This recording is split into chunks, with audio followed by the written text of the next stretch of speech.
This is Newsroom. Hello and welcome from Johannesburg here in South Africa. My name, of course, Reeva Steenkamp. This show, as always, is live.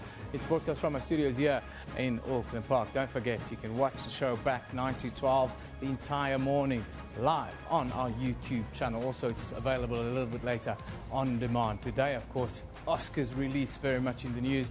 Also, the students aren't happy around the country. There have been some arrests overnight. We'll cover both of those live this morning. Elvis and myself standing by to take you all around the country. But before we do that, let's just get a quick update from Anine. Well, good morning, Yeben. It's no surprise that Oscar Pistorius is Twitter's #1 trending topic this morning. We'll take a look at Twitter's reaction to his early release in just a bit.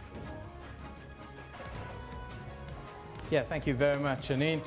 Twitter's a buzz, the country's a buzz. Lots of stories in the news. Let's go to Elvis for our first update.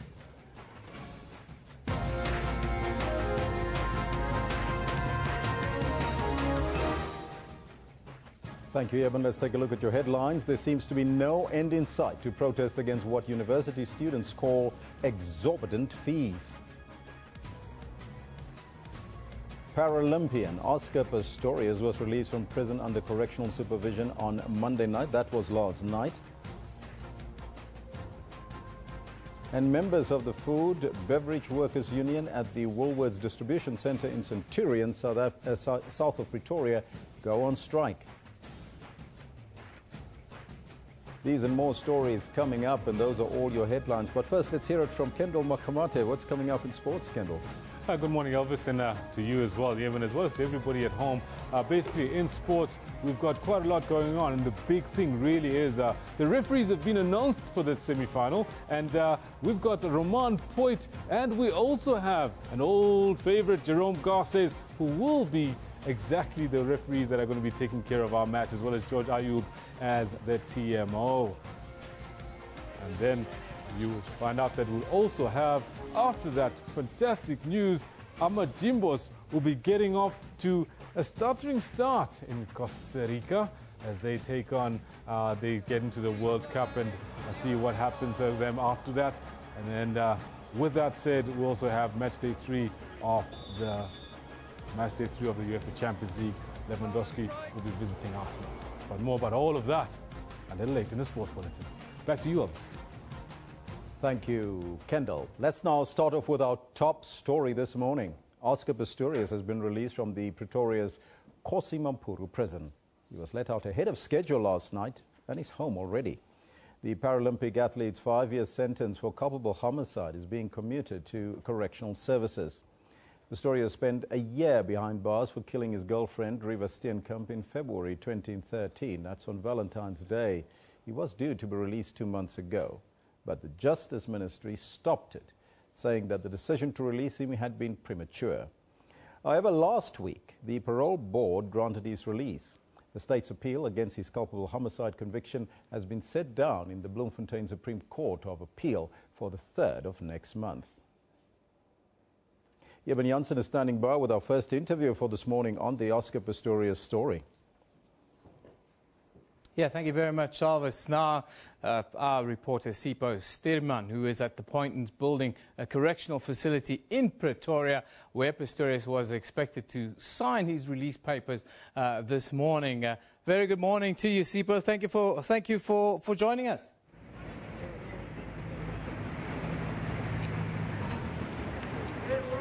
Sipho, it was a bit of a surprise, this release, this early release of Oscar Pistorius.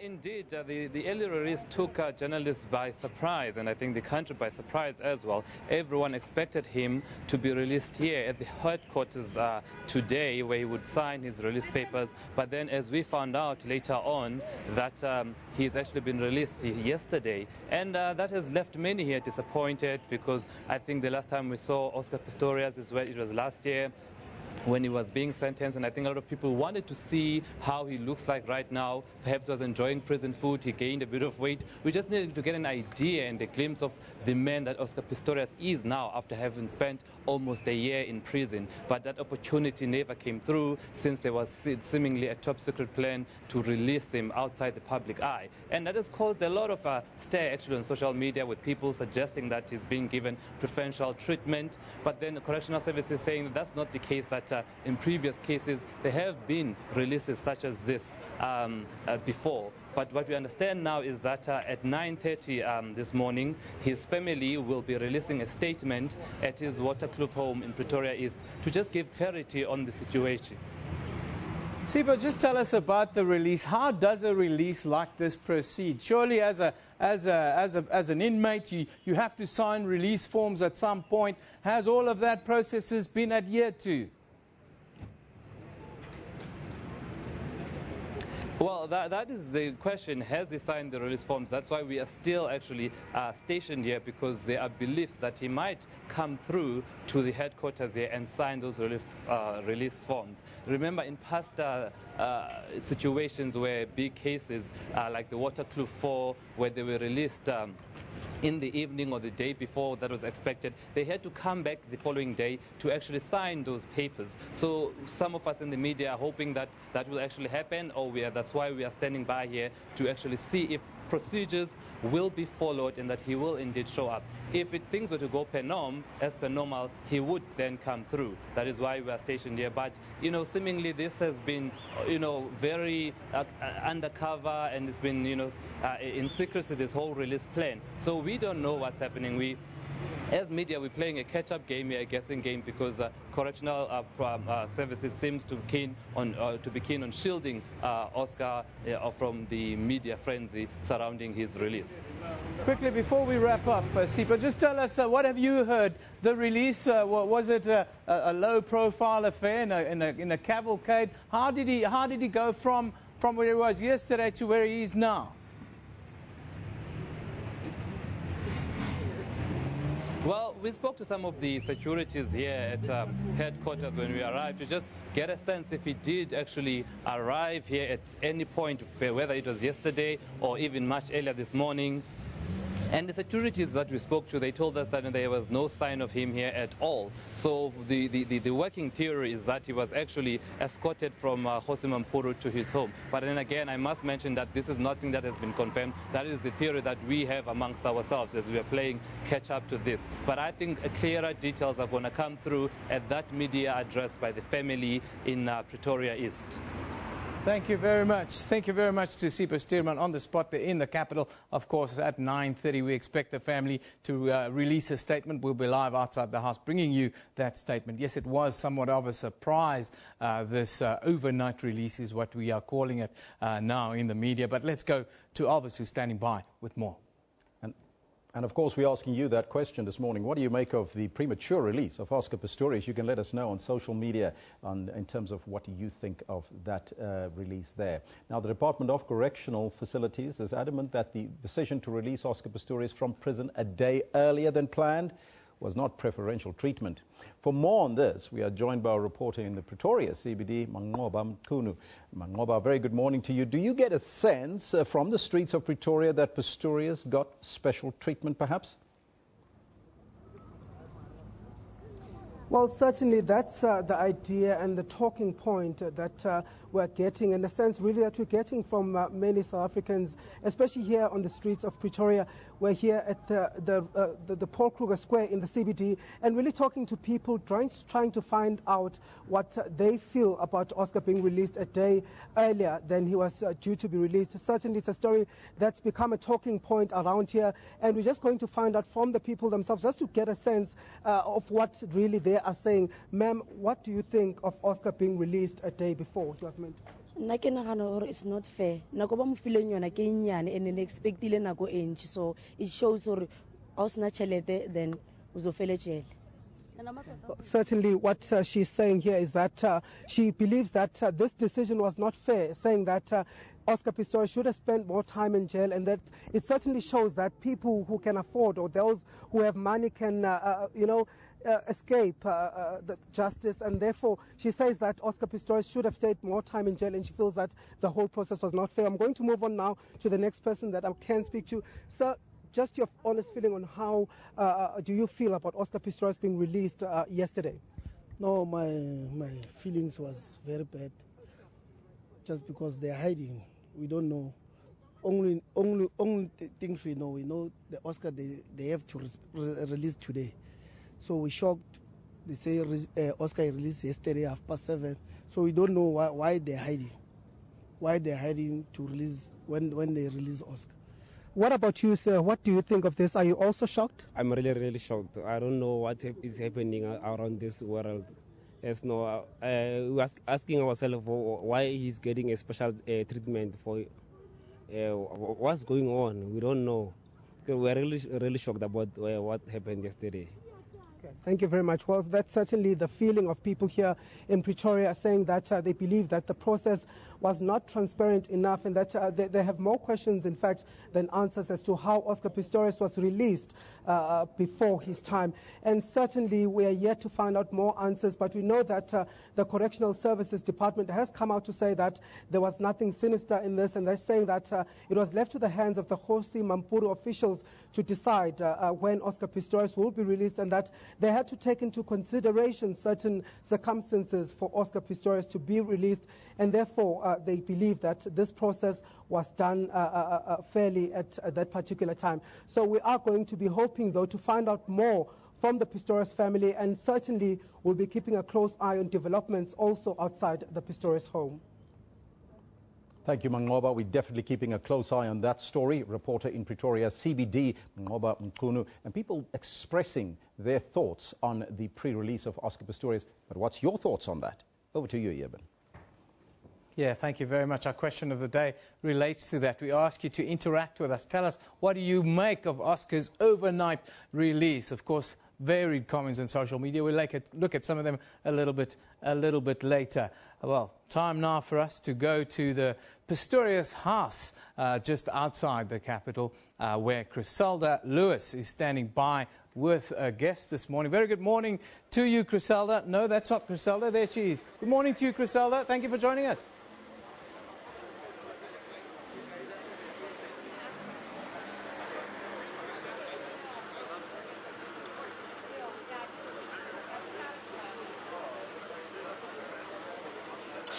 Well, the media contingent certainly has grown here outside the home of Oscar Pistorius' uncle, Arnold Pistorius, just a little bit earlier on. We saw Arnold Pistorius leaving the home here. We're expecting a family statement to be read out by the spokesperson of the Pistorius family at about 9:30 today. That'll be the first that we're hearing from the Pistorius family since Oscar Pistorius was released yesterday at about 7:30. But just to chat a bit about what these conditions are that are expected, that Oscar Pistorius is expected to adhere to under house arrest here at this Waterkloof home. I'm joined now by Karen van Eck, who's been monitoring this case over the past 18 months with us. Karen, thank you very much for your time. Let's talk first of all about what correctional supervision is. Well, we can only speculate on what it's going to be for Oscar Pistorius, but the standard will be house arrest. So that would mean that for the most part of the day he should spend at home, not socializing in the sense of going to parties or going out, but he can go out for work purposes if he does have a formal employment or whatever that's going to be. I've always said it's going to be very interesting in his circumstances what is his formal employment going to be. And then obviously we believe that there's going to be community service. He's already indicated during the trial that he wants to do community service and give back, so we believe there's going to be community service or some form of that. And then obviously we've already heard that he's going to continue going for therapy, but that's good because it's integrating him back into society and ensuring that he adjusts to the situation again. Well, we were told that Oscar Pistorius will be released this morning, and quite clearly it came as a shock to everybody that Oscar Pistorius was released in the evening, outside of the normal office hours. Did it come as a surprise to you? Well, yes, you've just said it. It's normal. There's normal working hours. It's an administrative function. There's people doing the administrative duties, and they don't work out of office hours. So it was definitely a surprise, and it was definitely unusual for them to have decided to do that during the evening. And it will be interesting to see what they say over time. I've seen that they've just made the statement that it was in their interest. But it will be interesting to see how that plays out for them in future. I want to fast forward to the Bloemfontein Supreme Court of Appeal, where the state hopes to get Oscar Pistorius found guilty on murder. What is likely, if we can speculate at all at this time, is likely to come out of the Bloemfontein Supreme Court of Appeal? Well, they're obviously going to, look at whether the judge made the wrong decision in terms of how she, applied her mind to how she got to the decision. But I believe that if they look at the facts again, they're going to come to the same conclusion. It's just going to be in the different way that they get to it. So it's still going to be culpable homicide if they look at all the facts that is currently in front of them, because they cannot consider any other facts than what was already heard at the trial. But does the state, in your view, have a strong case? Is Oscar Pistorius' freedom, could it be short-lived? You know what, it's going to be very interesting to see what the judges say, and I think it's I don't think we've got a better chance than a 50-50 at this stage to see that it goes either way. It definitely, we've seen that there was a lot of criticism against the judgment and how Judge Masipa got to a decision. So I think they have to give us more clarity on that, but whether that's going to change the verdict, I don't believe it's really going to. What we understand at this point is that Oscar Pistorius would need to undergo continuous psychotherapy, and that, of course, he cannot be in possession of a gun. But I want to talk about the probation officer who has been allocated to Oscar Pistorius. Our understanding is that in 6 months' time, when he or she does give a full report to the officials at Kgosi Mampuru, they could look at perhaps relaxing Oscar Pistorius' conditions, if at all he has complied that far. Is there any way you're able to confirm that to us? Is there any likelihood, if he does comply to the current conditions, perhaps we might even see them relaxed much further? If they talk about relaxing, I believe it will be more than that he's allowed certain hours to go out of the house more, but there's still going to be house arrest. I don't think they'll ever take that away. So the majority of the time he'll have to spend at home, and if he goes out of the home, it should be a structured activity where they know about it, and that's either work or religious or, shopping his personal belongings or whatever. So I don't think they're going to relax it to the point where house arrest is completely stopped. The community service, they might lessen the hours if they believe that they should relax it, but I also don't think they will do that. Just to break it up there, it seems like we're going to get a family statement now from the Pistorius family. A lot of the media running towards that direction at the moment. That press briefing will be live here. Just stay with us here on SABC News. We'll take that press briefing, hopefully bring it to you live at the moment. If you just joined us, you're watching live visuals here from the Waterkloof home of Arnold Pistorius. Arnold Pistorius, the uncle of Oscar Pistorius, the first that we will hear from the family at this stage with regard to what their thoughts are on Oscar Pistorius' release. I'm sure one of the things that they're going to call for, they'll perhaps call for a lot of privacy. Many media houses, the numbers continue to grow. The numbers continue to grow just to ensure that perhaps there's continuing rolling coverage. The numbers keep growing. We'll bring you that press conference, or rather that statement that is being read by a family spokesperson live here on SABC News. That's certainly to unfold here in the next few minutes. We have to bring you that press, or that statement that is being read out live here on SABC News. What you're seeing there is quite a media scrum to ensure that the statement that is being read out by the Pistorius representative or spokesperson will be read out in the next few minutes. Of course, you heard our legal analyst speaking to us just a few minutes ago stating that it did come as quite a shock to many people in the legal fraternity that Oscar Pistorius was released under correctional supervision after hours. They've labelled it as unusual, but of course the Department of Correctional Services saying that it was totally at the discretion of the officials at the Kgosi Mampuru prison to ensure that the interests of the victim, of the offender, as well as the Department of Correctional Services are taken into account. And certainly what we would see at this stage is that perhaps they wanted to avoid the media frenzy that we've seen. I'm going to ask our camera person, Given Masetoni, please, to just head towards that direction. It doesn't look like it's gotten underway just yet at this time.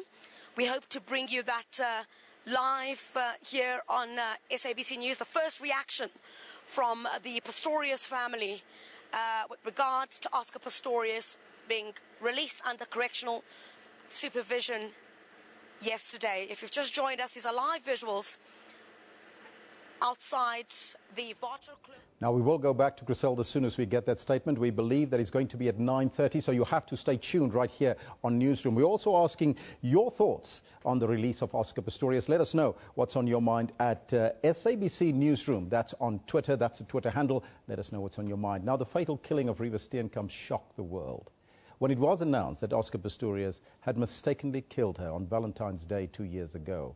The news of her death was met with disbelief in her hometown of Port Elizabeth.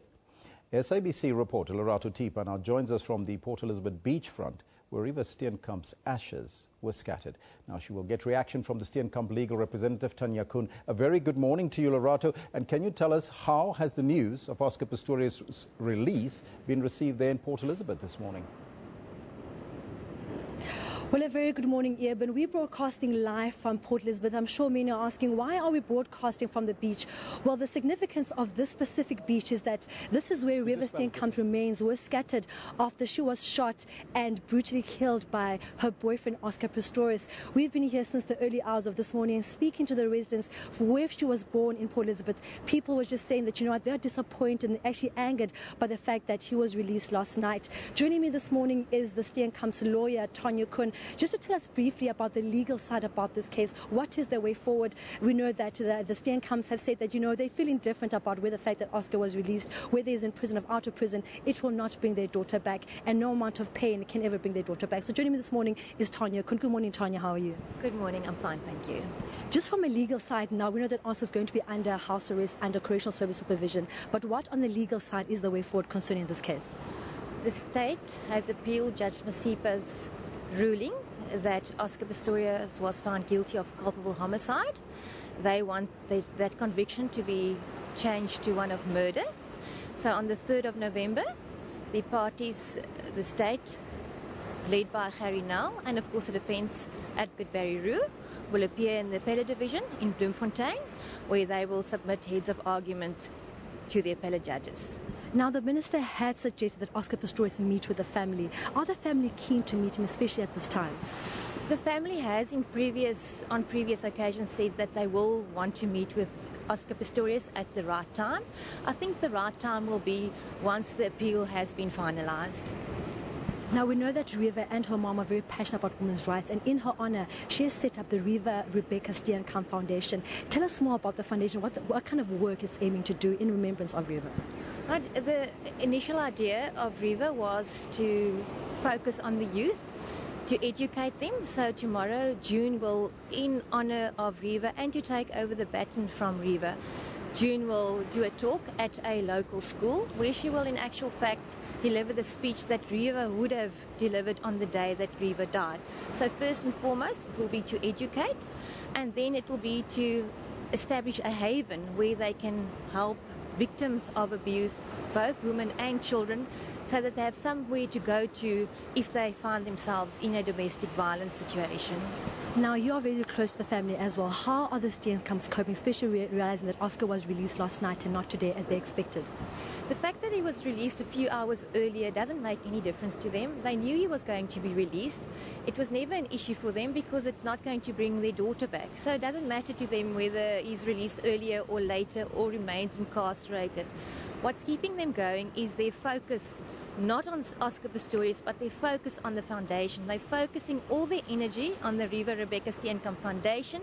They're doing this in honor of Reeva, but they're also doing it because they're taking over the baton from Reeva. That's what Reeva intended on doing. So they're wanting to run with this. They want to do something wonderful for South Africa, for the women of South Africa, and they want to be the voice that Reeva would have been.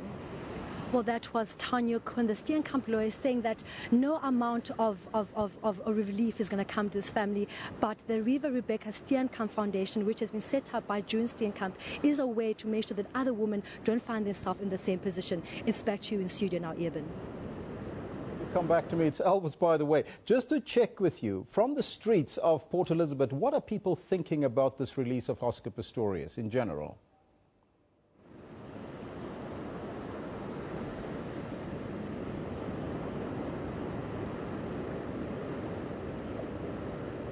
Well, it looks like we've lost her there. That was Lerato Tipo, a reporter in Port Elizabeth, giving us that update there. Right, now let's go over to Eben to find out what's happening there. Eben? Well, Elvis, like the whole country is standing by. If we can cut to this picture, I just want to show you that the world's media is outside the Pistorius house, waiting for the Pistorius family to come outside and release that statement that they said they were preparing.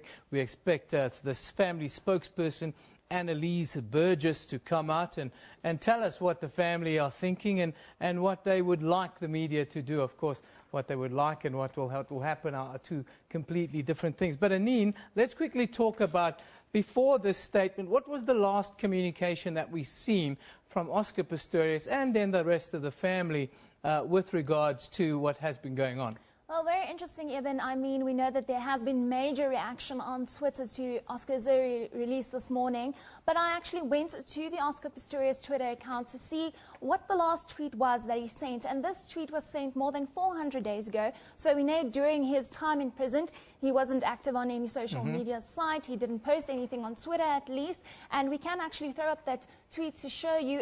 We see that in his timeline that he made reference to a lot of religious kind of statements, religious kind of quotes. The last tweet that he did send was a very motivational, religious kind of quote. There we see it's up on the screen. It's this kind of graphic that he tweeted saying, start where you are, use what you have, do what you can. And there we see it. He's tweeted, like I said, more than 400 days ago from the last time from his Twitter account, saying, take the time today to at least once thank, to show love, to bless, to breathe, to forgive, to be still and to care. Well, that's a quote from the great tennis champion, American tennis champion, Arthur Ashe. That was the last picture that Oscar put up, and the last tweet, talking about forgiveness and breathing and blessings, being still and caring. And even we know the family is about to address the media, but it will be interesting to see if Oscar Pistorius, now during his time under correctional supervision, will be putting anything on social media sites. I know we had Alton Harton, the legal expert, a while ago. Yeah. Did he say anything about what Oscar can do, those conditions he'll be living under? Will he be able to be active on social media sites? I don't think it would be wise. If I was his advisor, if I was his media strategy guy, you know, the guy that he paid all that money to, Max Clifford. If I was Max Clifford, I'd tell him to have a complete blackout on social media, because there's simply no way for him to repair whatever he feels he needs to repair, and there's simply no way that he will have any peace if he does. I just want to put up that tweet again before you take it off, Jan. Let's have a look at it.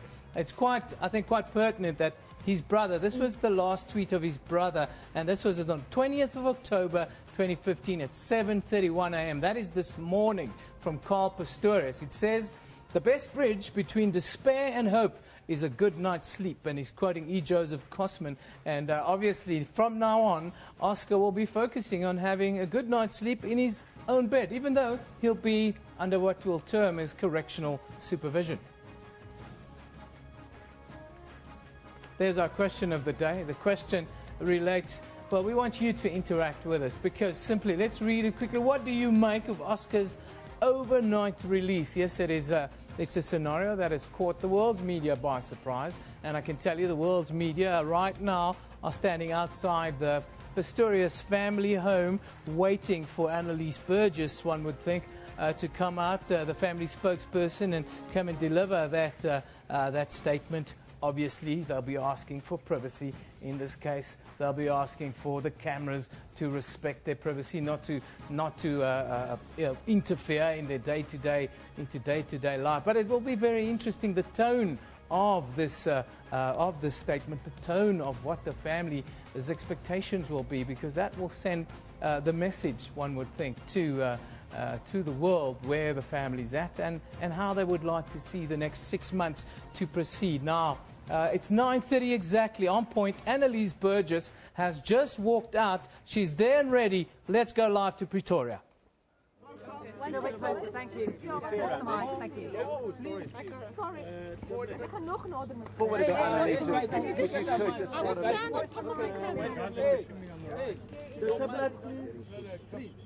Okay, guys, thank you so much, and thank you for your patience. I know it's been a long night for all of you.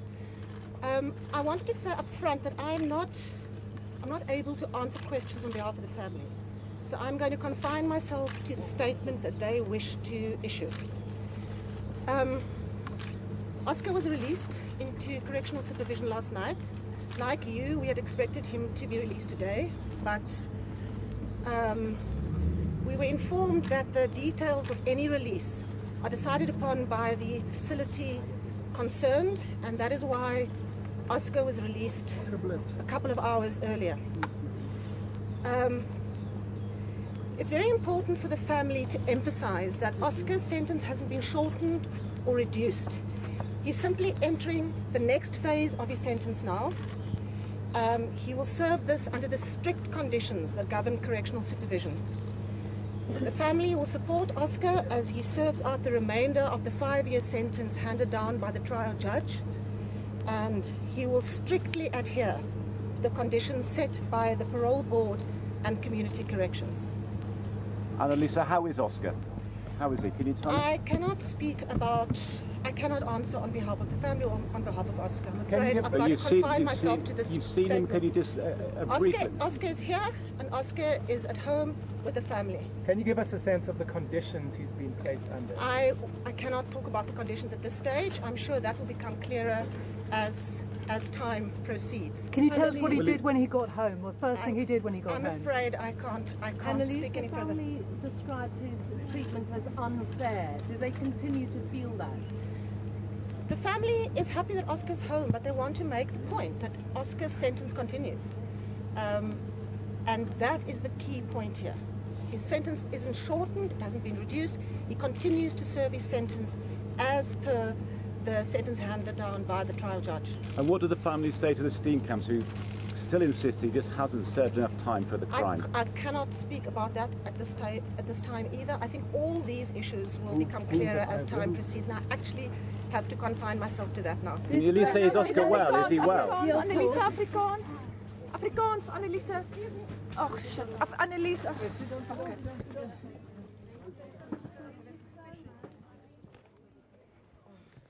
Well, there you go. That was a very short and sweet statement before Annalise was almost doorstepped by the media there, wanting to know the condition that Oscar is in, the state of mind, wanting to know the conditions where Oscar will be staying. Well, in my opinion, from where I can be seen, it's his Uncle Arnold's, I think, 20 million rand house or something. So the conditions won't be very tough where Oscar will be spending the rest of his sentence. And that was the one thing that Annalisa Burgess pointed out, that Oscar's sentence has not been shortened, Anine. Oscar's sentence will continue under supervision, what we call house arrest, and they will strictly be adhering to the conditions of the parole. This is the statement from the family, and I have to say it's not the conciliatory tone that I expected it to be. Not at all. Very short statement there, Eben, and I think very important for her to highlight that, like you said, the sentence has not been shortened, because the reaction we're getting on Twitter from all the Twitter users, is that this might be unfair. How can a murderer walk free? That's the kind of tone that people are taking on Twitter. So very important for the families to make that clear and to state that this is no shortening of a sentence. It's simply now the next phase of his 5-year sentence. Absolutely, it is the next phase. Let's have a look at some of the tweets. I have to say, you know, some of the comments have been a little bit rich, you know, calling Oscar a murderer. He was not found guilty of murder. He was found guilty of culpable homicide. Ian Conway talks about Oscar Pistorius has been released a day early. They've put an electronic tag around his ankle, trying for a bit of humour there. Ian Conway, in this case, I think you failed, my friend. Skaluvo says, equal rights and justice is a dream. We must make it a reality. Oscar Pistorius must be jailed is the hashtag that's there, says Skaluvo. Well, Nwa Mlambya says, Oscar Pistorius' first tweet must be straight out of prison. Hands up in the air, doing his best Oscar Pistorius impersonation there. Simple Guy says, even if he is under house arrest, on the other hand, he's a free man eating good food. Hashtag Oscar Pistorius. Hashtag no justice in South Africa. Yeah, Oscar Pistorius will be eating good food. He'll be living in relative comfort in his Uncle Arnold's house, but as the family pointed out in their statement, it does not mean that his sentence has been shortened. He is simply moving on into the second phase of what they call his incarceration. Now, a 5-year term, of course, has been meted out, if you remember correctly, and they say they will strictly adhere as a family to his parole conditions. Time now for us to take a short commercial break here. When we come back, hopefully we'll be able to move on to the other big story that's going on here in South Africa today, and that's unhappiness with students, with fee increases, not just at one institution, all around the country. It seems to be springing up, and it's very, very concerning. I can tell you some students have been arrested after a court order was issued in Cape Town. Hopefully we'll be able to get you an update on that as well. Time though, let's take a quick break. We'll be back right after this.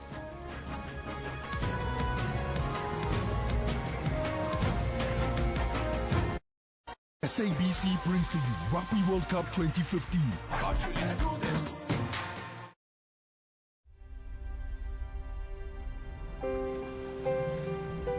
What is beauty?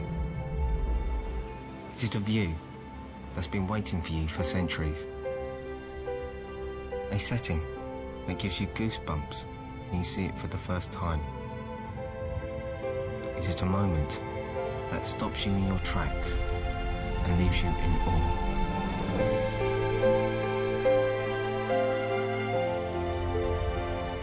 Some people spend their whole lives looking for it. When you open yourself up to it, suddenly you find yourself in a place where true beauty isn't something you'll ever see. Because when you meet South Africa, you'll reconsider what you think you know.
Welcome back. You're watching Newsroom here on SABC News. As you can see, this is a proper news day. Things are happening around the country. We've just brought you, the statement from the Pistorius family outside the house of Oscar's uncle, where he'll be incarcerated, the family say, for the next term of his sentence. He's hoping to do some community service in mitigation or as matters proceed. Now, the other big story today, of course, a large police contingent has been deployed to monitor the situation now at the University of Cape Town. Police have also started removing some of the barricades set up by students at one of the institution's entrances.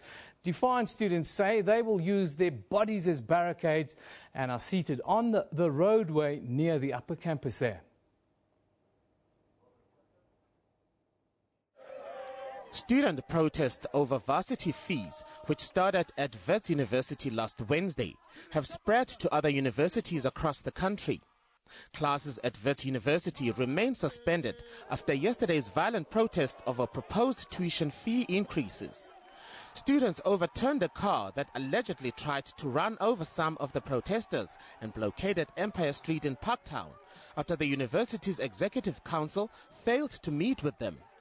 Wits Vice-Chancellor Professor Adam Habib warns that the university could face closure if violent protests escalate further. So far, Wits University, the University of Cape Town, Rhodes University and Fort Hare University have been affected by the protests. The issue of fees is not a matter for the department. It's a matter for the various institutions. That has been the case all along. So it's unfair to then say when there's misunderstanding or student protests that I'm the first port of call. I'm not the first port of call. Fees are determined independently by institutions themselves. Those who have got money, they must pay. That is the policy of government. We have never said that it's free education for everybody. Minister Nzimande called on university management to be more sensitive and cautious when deciding on fee increases. Gauteng Education MEC Panyaza Lisufi has come out in support of students protesting against the proposed fee hikes. I really believe that this country can afford free education to the poor in particular. I really believe that students are right when they say the fees are abnormally expensive. There are some institutions that are using their brand to exclude other learners. And I'm not saying this outside support for higher education. As this department, for example, we spend 400 million giving learners bursaries. This department. VETs alone, as the Department of Gauteng, VETs alone, I've given them VETs 38 million. Earlier this morning, police used stun grenades to disperse students at the middle campus of the University of Cape Town. Yeah, it seems to be spreading around the country. Of course, protests now planned for University of Technology, that's Cape Peninsula, Tuks in the capital, UKZN, that's in KwaZulu-Natal, Durban. They're planning nationwide protests tomorrow as well. This thing is escalating as we speak. Now, we were supposed to talk to the South African Student Congress's president, Ntutuko Makomboti, but unfortunately still on his way. Didn't get the memo to be here on time. He'll be with us, I think, in the next hour, hopefully. We'll bring you that interview, and also we trying to set up some live crossings to both campuses to give you an update as to what is happening there. Let's take a look at your comments, because the comments have been varied. Lots of different. Mr. Kwanaite says, Blade and Zimandi must do something. Varsity strikes are not funny anymore. Varsity fees must fall. That is correct.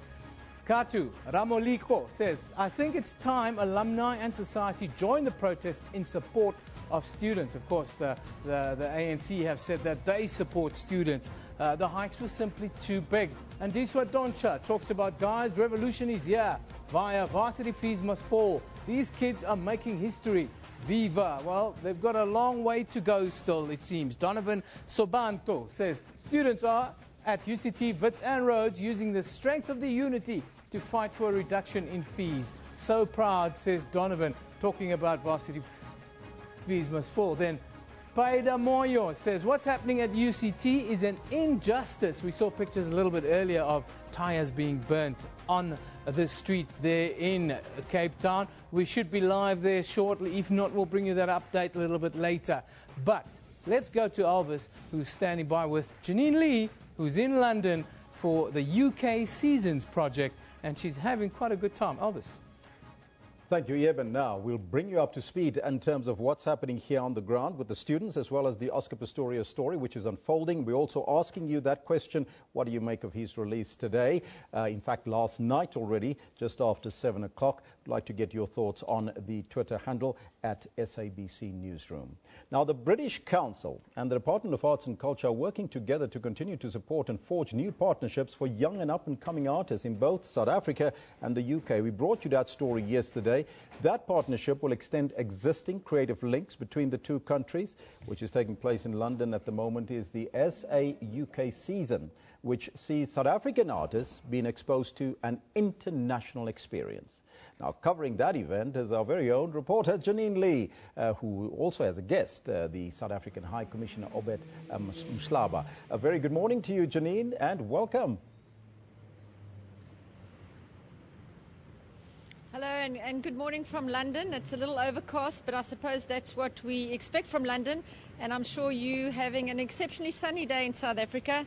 But just to allude to what you said, the SA UK Seasons project, supported by the Department of Arts and Culture, providing a fantastic springboard and platform for young and upcoming artists, as well as established artists. And we've seen such a lot here. And just to give you an idea of how big this project actually is, there are 250 artists that have been exposed to the SA UK Seasons, and these people, these artists, have been seen by some 300,000 people. So it gives you an idea how wide the scope of this project is and what it means to young and upcoming artists. But speaking of artists, not young and upcoming, because the gentleman who is with me today, he hardly needs any introduction. He is the very talented director, and he's an artist himself, Mzwai Jijima, and he is from New Brighton Township in Port Elizabeth. He's here in London, and I'm going to have a chat to him in a minute. Zwai, how does it feel to be in London? You've been here a couple of days now with the SA UK Seasons project. Absolutely. The experience is overwhelming because it's not an easy task because we have been entrusted with the well-being of South Africa in terms of the status of arts in South Africa. So now we are ambassadors of our country, of our region, of our metro. So by being here, coming with our stories, coming with our experiences, gaining experience from this side of town is quite something, yeah. So I just talk us through, now you're collaborating with your UK counterparts. What are you telling them or showing them about our culture, New Brighton Township in particular? How's that working? It's working very well because what they see on TV at times does not depict us in terms of New Brighton or Portugal or South Africa in that matter. But they were so happy and so intrigued what we have to share with them and what we learned from them. It was an equal passage. Yes, So you're getting great support from the South African Department of Arts and Culture through the SA UK Seasons project. But how do you feel? Do you feel enough's been done for young artists by the government? Because it's a difficult sort of field to be in. It's a very difficult field to be in, but the Department of Arts and Culture, they have started somewhere. So we only have to grow from here going forward, because what they have done, I'm happy, and I'm extremely happy of what our country is doing for the arts. I know some of us say, no, why them? Why not? Why them? But the Department of Arts made it a point that arts first. Yeah. That's why we had a little chat off camera, and there's something missing in London that is big back home. And you know, I know a lot of us, especially the township people, these are the places they like to be. Now, what's missing here in London for you? Don't see smoke in the air. And what does smoke mean? Smoke equals to meat. We don't see Chisanyama anywhere around. We see only restaurants, of which we like to be outdoors, and we have our meat as best as we can. And I hope the people of London, if we bring our Chisanyama here, then definitely they can take something from us. So thanks very much. So look, I think we've got a business opportunity going on here. I think Swai might leave the arts, and I'm going to be joining him. We're going to be starting up some Chisanyama here in London, and we're looking for business partners. So from us here in London, it's back to you in Johannesburg. Thank you. Yeah, thank you, Elvis. I missed you there. Now, 15 arrests have been made overnight. This is after, of course, the University of Cape Town got that court interdict against the protests on campus there. I can tell you the UCT management have now confirmed that all three entrances to the institution are inaccessible due to the student protest action. They include upper, middle and lower campuses. Now, for more, we are joined by our reporter Nomawetu Solwandle, who is there. Very good morning to you, Nomawetu.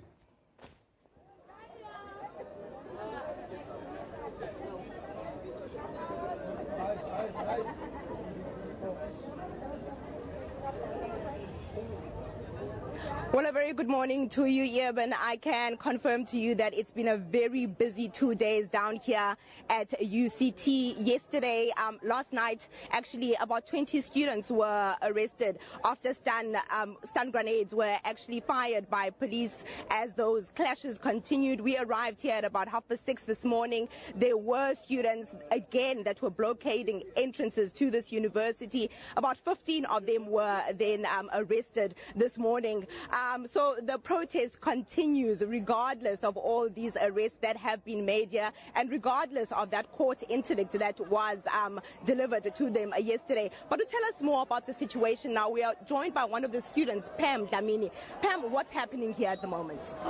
So I just came back from Rondebosch police station where they took some of the students from all the other blockades that we had at upper campus.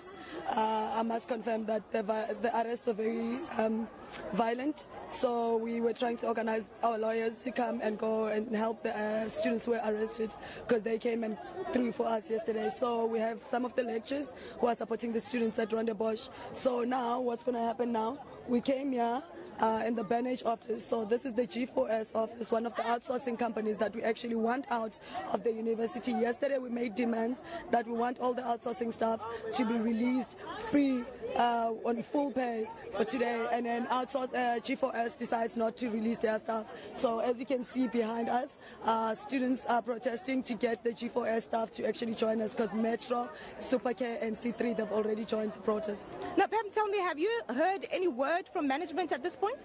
Well, yesterday I was one of the people who were trying to communicate with management from early in the morning before all of this erupted. We were supposed to have a meeting with management, but they didn't want to meet with us. So they kept on stalling until some of the students decided, you know what, they want to go and see what is happening to the representatives that they've sent to go and speak for them. And when they got there, then chaos just erupted because students just got angry because they kept on stalling, and it was just a lot of stories. So we decided to just go ahead and just be violent because they're being violent. Just on that point, in terms of being violent, what do you mean by being violent? What's your plan? We're being violent by using our bodies and our voices and shouting and chanting. No building has been vandalized, no people have been stopped to come to campus. We only blocked areas so people just turn away with their cars. No students were assaulted by any of the protesters. Instead, we are getting violence from the staff and from the police. So that is what has been happening currently, which is what happened this morning earlier when some of the students, because some of us slept at lower campus waiting for 6 a.m. because we came back at around 2 a.m. from the police station after we were arrested. Just also, Pam, very briefly now, you were supposed to have a mass meeting at around 1. Is that still going on? And what's the plan around that? Well, the mass meeting is still going to happen. We are still going to demand that UCT must not increase the fees. I mean, this is just crazy. We're already paying more than double other universities in the country. Why hike the fees even more? You know, it's insane. Thank you very much for your time. Well, that was Pam Dlamini, one of the students taking part in the protest here at UCT. I literally had to hold her down because the protesters are literally moving around the campus as they mobilize people to be part of it all. So it's going to be very interesting to keep an update on the story as it unfolds. Eben. Well, thank you very much to Norma Wetzel-Solwandle, coming to you live from the University of Cape Town, where all roads, all access roads into the campus have now been closed by university management. If you go onto the facility, you are in breach of a court interdict that they filed, or an application that was successful in the High Court there in the Western Cape late yesterday. I can tell you, ever since then, 15 students have now been arrested. Emotions are running a little bit high down in Cape Town, but so is the case here at the Wits University, where the fees must fall protest started. We'll be live there in about half an hour to give you an update on that one. Of course, SASCO have confirmed, that's the South African Students' Congress, that mass action will spread tomorrow to the Cape Peninsula University of Technology, to University of Pretoria, Tuks. It will also go to University of KwaZulu-Natal from tomorrow onwards. This while negotiations are going on to try and stop the fees hike that is causing all the consternation. Albus will be back with us at about the top of the hour with another update on the story, and of course the Oscar Pistorius early release. Our question of the day relates to that. We asked you, what do you make of Oscar's overnight release? That was the question. But let's go to the weather now. Let's get a quick continental update before we carry on with our news of the day.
Makamelo Sekhuntse, one strong woman who said no to hunger. She never allowed circumstances to pull her down. At daybreak, she is up and running in the streets of Johannesburg to make her living. After 12 hours of hard work, she goes back home being able to put food on the table. Join me, Bulemo Lebatsi, on your show about those who take on and conquer life challenges every Saturday at 5:30.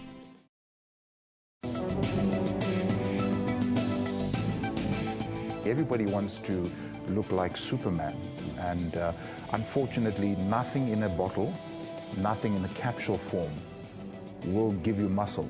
It's hard work, in fact it's smart work.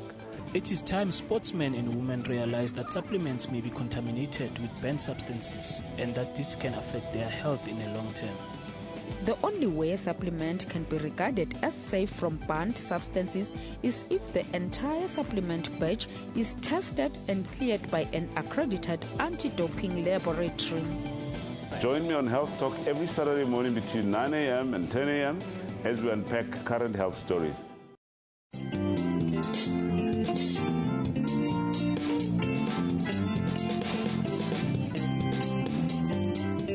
Destiny is not determined by the township you come from. The one place we will find movers and shakers is in the township. It's just that they're diamonds in the rough and some of them don't even know it. Being young with no experience in business is a challenge that Bulelani took upon himself. I was motivated by the prayer. I was motivated by the love. To be a novice in business was tough, but experience made him a businessman of note. It took me 7 years to make my first million. I've got all the scars to prove that I started with nothing. A journey well traveled. For me, that is the one major thing. The ability to touch other people's lives. Nothing goes beyond that. Join your host Puleng Mulebati on Bopilong every Saturday at 5:30 p.m.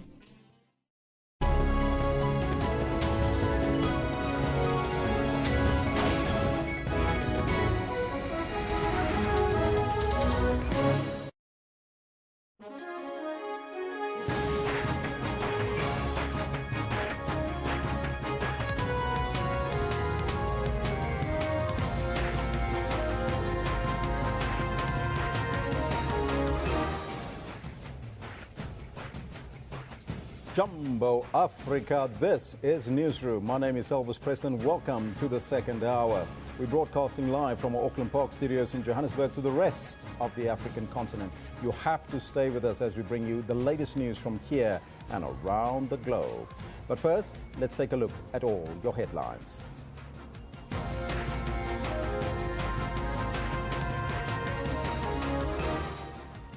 There seems to be no end in sight to protest against what university students call exorbitant fees. Paralympian Oscar Pistorius was released from prison under correctional supervision on Monday night. And members of the Food Beverage Workers Union at the Woolworths Distribution Centre in Centurion, South Africa, go on strike. Those are all your headlines, but coming up in your sports is Kendall Makamate to give you a little bite of that. Very good morning. Good morning, Elvis. Thank you very much, and good morning to you too at home. Now, coming up in sports in a very short while, the match officials for the two semi-finals at the Rugby World Cup have been appointed. The referee for the South Africa versus New Zealand match is Jerome Garces, assisted by old South African favourite Roman Poat, as well as Irishman John Lacey. George Ayub will have TMO duties. Namajimbos were beaten 2-1 by Costa Rica in their first match at the FIFA Under-17 World Cup. And it's match day 3 of the UEFA Champions League, and a big question for Arsenal is, will they be able to stop red-hot Bayern striker Lewandowski? And that in a nutshell is what we've got for you in the sports. Back to you, Elvis. Thank you, Kendall. He will be back a little bit later, so you'll have to stay tuned. But right now, let's take a look at our top story this hour. A wave of student protests has destabilized the country's universities. Protests that started at the University of Witwatersrand over a week ago have now spread to other parts of the country. In the incident, police used stun grenades to disperse students at the University of Cape Town. And furthermore, students were arrested for being in violation of a court order obtained by the university prohibiting them from occupying any property of the institution. Meanwhile, students at the Stellenbosch University have vowed to continue with their protest action today. Students across the board are unhappy about tuition fees and registration fees, which they say have now become unaffordable. SASCO will today hold a mass meeting at Cape Town Peninsula University of Technology, TUCS, and the UKZN to plan nationwide protests tomorrow. Joining us in the studio today is the South African Students' Congress President, Ntutuko Makumboti. Ntutuko, very good morning to you and welcome. Morning, Elvis. Thank you for joining us here. First and foremost, tell me about the status of the current protest on the ground. Well, today we are continuing with our protest at Wits University. Students are continuing at UCT. We have students also at Stellenbosch and CPUT and other institutions across the country. Even UJ is sitting meetings right now to discuss a way forward.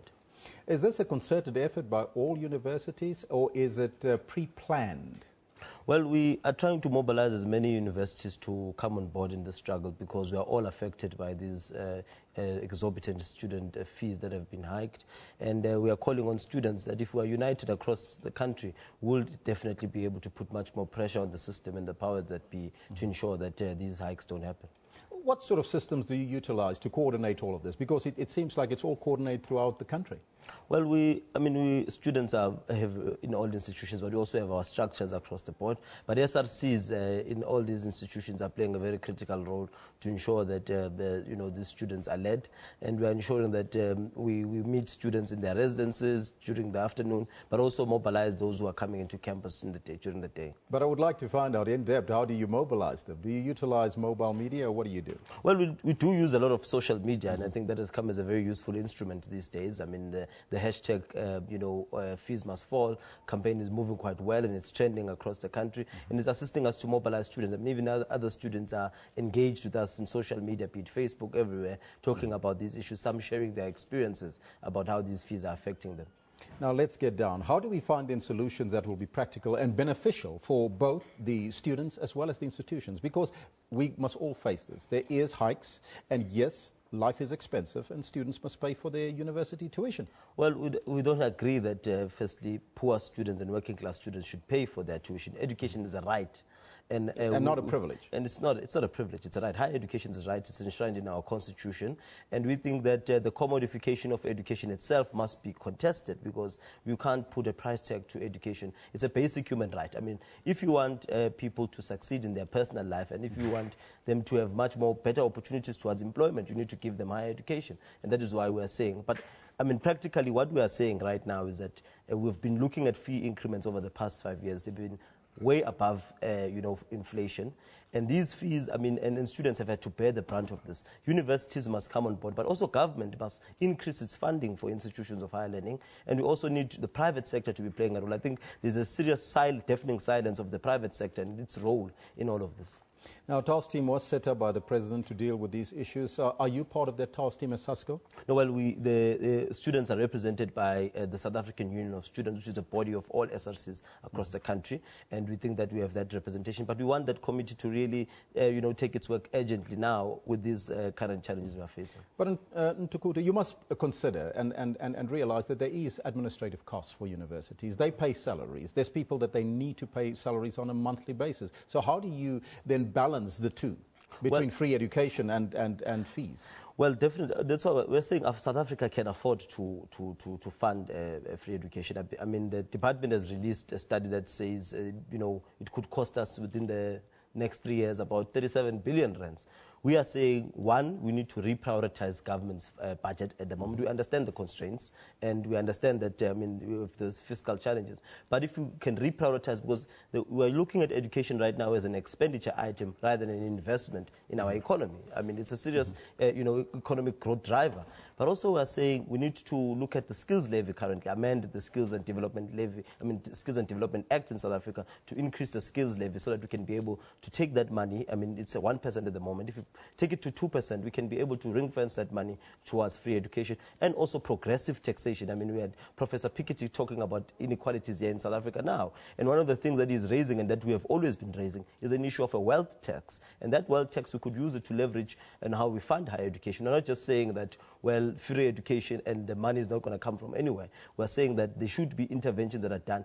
The private sector currently is funding historically white universities, but not funding, historically black universities at all. So we need to extend a hand and pull them to really fund. Lastly, and very briefly, exams are around the corner. That's coming up. Isn't this going to have a negative impact on the students? We are very, very concerned about the question of exams. That's why we're putting much more pressure now so that we can be able to get what we want as quickly as possible and get back to class and be able to prepare for our examinations. Thank you so much for your time.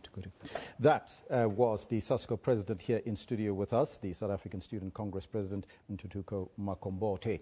Now, a large police contingent has been deployed to monitor the situation at the University of Cape Town. Police have also started removing some of the barricades set up by the students at one of the institution's entrances. Defiant students say they will use their bodies as barricades and are seated on the roadway near the upper campus. Student protests over varsity fees, which started at Wits University last Wednesday, have spread to other universities across the country. Classes at Wits University remain suspended after yesterday's violent protest over proposed tuition fee increases. Students overturned a car that allegedly tried to run over some of the protesters and blockaded Empire Street in Parktown after the university's executive council failed to meet with them. Wits Vice-Chancellor Professor Adam Habib warns that the university could face closure if violent protests escalate further. So far, Wits University, the University of Cape Town, Rhodes University and Fort Hare University have been affected by the protests. The issue of fees is not a matter for the department. It's a matter for the various institutions. That has been the case all along. So it's unfair to then say when there's misunderstanding on student protests that I'm the first port of call. I'm not the first port of call. Fees are determined independently by institutions themselves. Those who have got money, they must pay. That is the policy of government. We've never said that it's free education for everybody. Minister Nzimande called on university management to be more sensitive and cautious when deciding on fee increases. Gauteng Education MEC Panyaza Lisufi has come out in support of students protesting against the proposed fee hikes. I really believe that this country can afford free education to the poor in particular. I really believe that students are right when they say the fees are abnormally expensive. There are some institutions that are using their brand to exclude other learners. And I'm not saying this outside support for higher education. As this department, for example, we spend 400 million giving learners bursaries. This department. VETs alone, as the Department of Gauteng, VETs alone, I've given them VETs 38 million. Early this morning, police used stun grenades to disperse students at the middle campus of the University of Cape Town. Oscar Pistorius has been released from the Pretoria Kosi Mampuro prison. He was let out ahead of schedule last night and is home today. The Paralympic athlete's 5-year sentence for culpable homicide is being commuted to correctional supervision. Pistorius spent a year behind bars for killing his girlfriend Reeva Steenkamp on Valentine's Day in February 2013. He was due to be released 2 months ago, but the Justice Ministry stopped it, saying that the decision to release him had been premature. However, last week, the parole board granted his release. The state's appeal against his culpable homicide conviction has been set down in the Bloemfontein Supreme Court of Appeal for the 3rd of next month. Earlier, this is what the spokesperson for the Pistorius family had to say. Oscar was released into correctional supervision last night. Like you, we had expected him to be released today, but we were informed that the details of any release are decided upon by the facility concerned, and that is why Oscar was released a couple of hours earlier. It's very important for the family to emphasize that Oscar's sentence hasn't been shortened or reduced. He's simply entering the next phase of his sentence now. He will serve this under the strict conditions that govern correctional supervision. The family will support Oscar as he serves out the remainder of the 5-year sentence handed down by the trial judge, and he will strictly adhere to the conditions set by the parole board and community corrections. Now, before the statement, we spoke with our reporter Griselda Lewis, who had waited patiently for the statement since early this morning. We believe that there's going to be community service. He's already indicated during the trial that he would, that he wants to do community service and give back. So we believe there's going to be community service or some form of that. And then obviously we've already heard that he's going to continue going for therapy. But that's good because it's integrating him back into society and ensuring that he adjusts to the situation again. A family statement now from the Pistorius family. A lot of the media running towards that direction at the moment. That press briefing will be live here. Just stay with us here on SABC News. We'll take that press briefing, hopefully bring it to you live. That was just before that statement. Now, members of the Food Beverage Workers Union at the Woolworths Distribution Centre in Centurion, south of Pretoria, are on strike. They are demanding a minimum salary of 7,000 rand per month. Spokesperson Patrick Dlamini says the company is offering workers increases of up to 10%. Dlamini says they are demanding fair pay, affordable medical aid, education and housing allowances, as well as better working conditions. The union says it needs a new living wage of 7,000 rand a month. Woolworths spokesperson Kirsten Hewitt says the company pays industry-related salaries. She said the company has continuity plans in place to ensure continued operations during the strike. The city of Cape Town, of Johannesburg rather, says that it is closely monitoring the people who were injured when a pedestrian bridge over the M1 highway in Sandton collapsed last week. 3 of the 19 injured are still in a critical condition in hospital, while 9 have been discharged. 2 people were killed when the bridge collapsed. The city says it is committed to ensuring, though, that the investigations into the disaster are concluded in the shortest time possible. South Africa is currently hosting Amani Africa 2, the field training exercise at the Army Combat Training Centre in the Northern Cape. The military exercise conducted by the African Union started yesterday and will go on until the 7th of November. Approximately 5,400 members from the military, the police and civilian components representing 4 of the regional economic regions of the AU will participate in the exercise. The major troop contributing countries towards the exercise are mainly from SADC. Force Commander of the exercise, Major General Makgoba from Zimbabwe, joins us now from our Kimberley studios. A very good morning to you, Major, and welcome. Good morning. Thank you. Major General, what is the purpose of the Amani Africa 2 field training exercise taking place at the Army Combat Training Centre in the Northern Cape? Take us through that. Firstly, the broad objective of the exercise is to validate the capability of the African Union to mandate, deploy and employ a rapid deployment capability. This is in line with the development of the African Standby Force. In this regard, the exercise will run based on a scenario 6, with in real life is a deployment for United Nations Chapter 7 operation.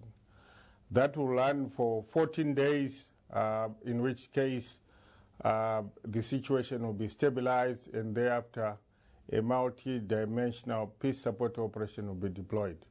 In the United Nations scenario, it will be Chapter 6 operation. So take us through that Chapter 6. What exactly is going to happen?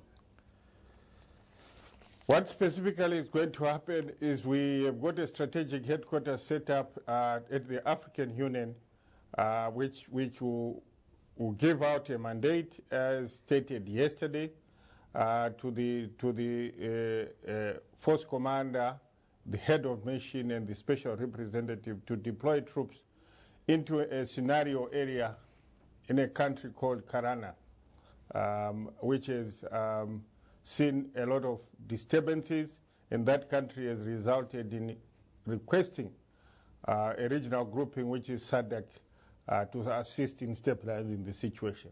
SADC has assessed its capabilities and has further requested a mandate by the African Union and is going to be assisted with further capabilities in the sense of a second rapid deployment capability. And the regional economic communities are going to do a contribution as well to ensure that the situation is stabilized. So the first 14 days will see real military capability in play, with the force commander in action and his troops in action, to ensure that genocide, humanitarian disasters are maintained and that violence is stopped. So what sort of military equipment will be used and tested in the exercise?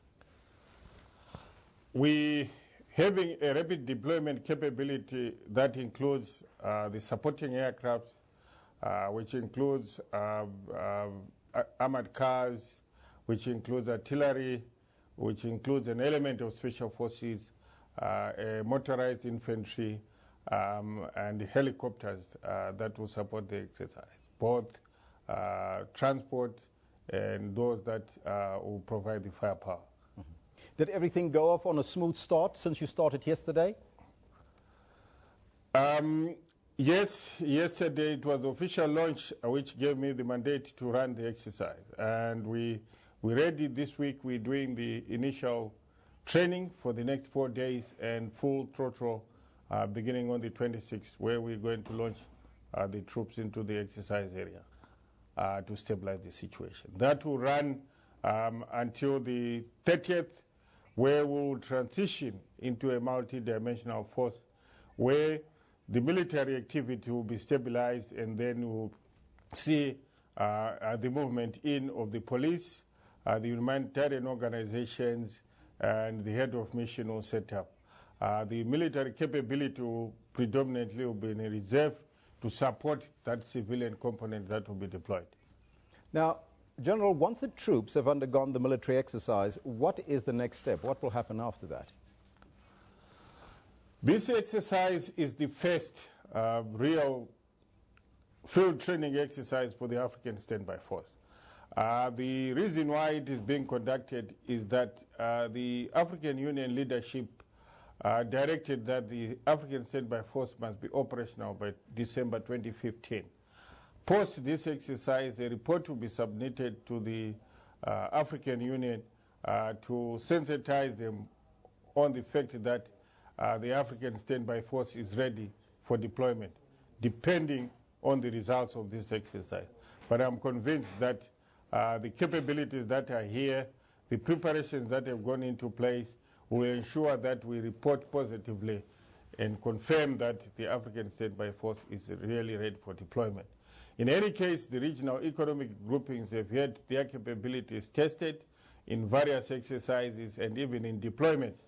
And this is the first time that we're bringing them together with a force of 5,000 plus or minus, which will constitute the major rapid deployment capability. Where will the African force or standby force be deployed first? Do you know?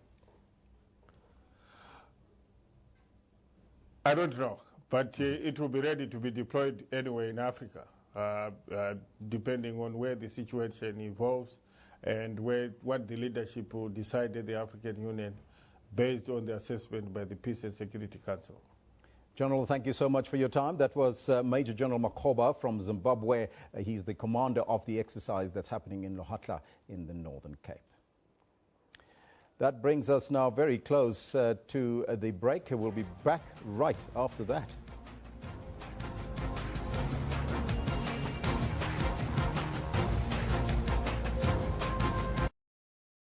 SABC brings to you Rugby World Cup 2015.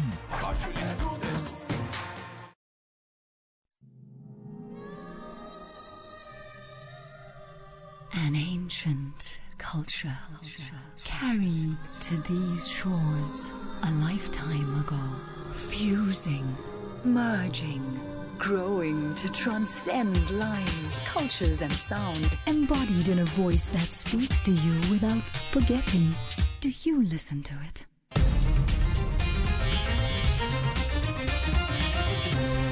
Lotus FM shared the experience.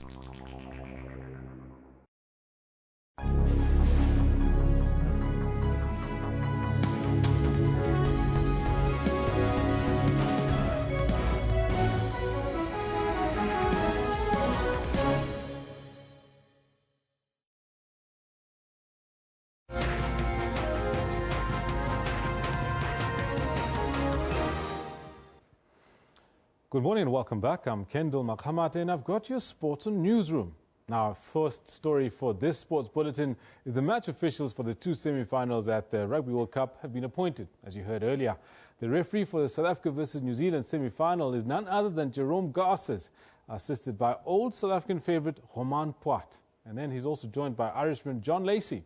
George Ayub will have TMO duties. With me on the line is Stefan Terblanche, former Springbok and no stranger to some of these refs and how they affect Springbok games. We're talking to him from Durban. Good morning, Stefan. How do you do?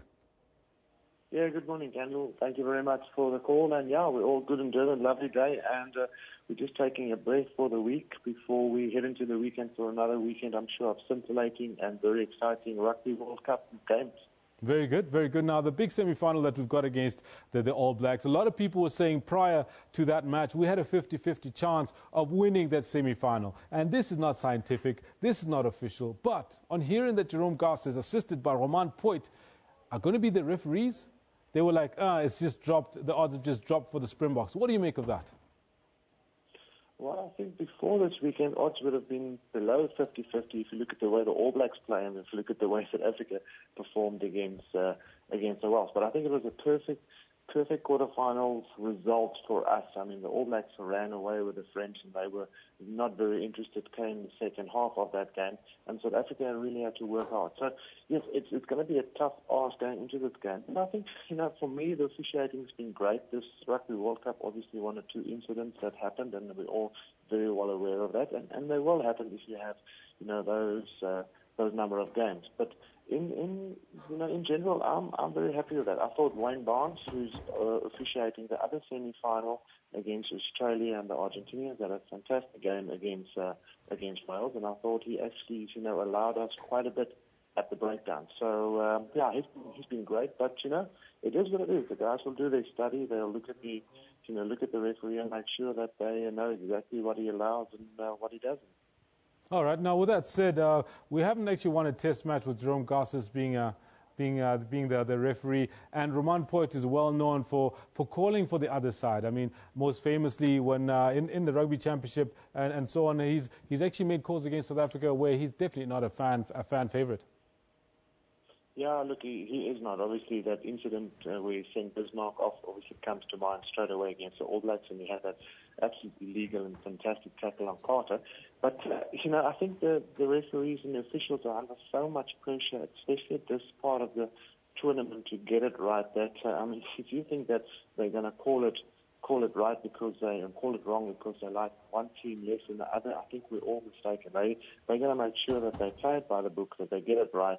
There's a lot at stake for them because obviously, not only the teams will make it to the World Cup final, but there's also a referee that needs to officiate that game. So they're all going to do their best and put their hands up to get that big game come next weekend. So in your mind, Stefan, it doesn't really matter which referees we've got. The players, they know who they're coming up against. They should be doing their research. They should be doing their prep. And it's really up to them on the day, on the field, to make it happen. Is that, in a nutshell, what you would be saying? Exactly. There's some things you can control as a player. Who the referee is on the day is not one of them. And what you need to do, and the Springboks will have this very, very same outlook at the game. They'll obviously know who the referee is. They'll do their research. They'll look at the video clips. They'll do everything possible to prepare them as best as possible for this game, not only for the physical side and obviously managing and playing the All Blacks, but also managing and in a way playing the referee as well. Very good. Stefan, thank you so much for chatting to us. We do hope that you have a good rest of the day as well as enjoy that semi-final we've got against the All Blacks on the weekend. Yeah, thank you very much. I mean, this was one of the biggest rivals in world rugby, if not the biggest, coming up against the All Blacks, and we're all looking forward to that.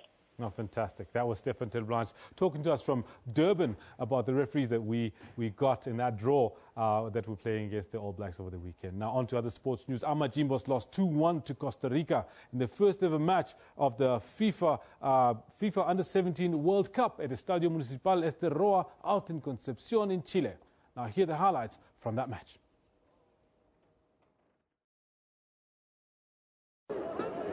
Cordoba gets a touch and gets it back. This is nice from Costa Rica. Neat play and the opening goal.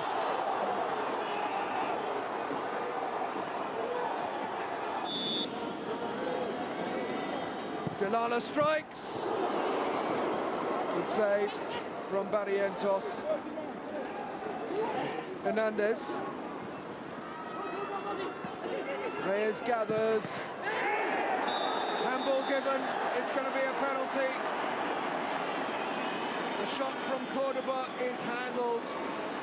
And it's a yellow card too. In emphatically put away. It's 2-0 for Costa Rica. Frosley. South Africa have got themselves a goal and seized the ball, and that was the last action of the game.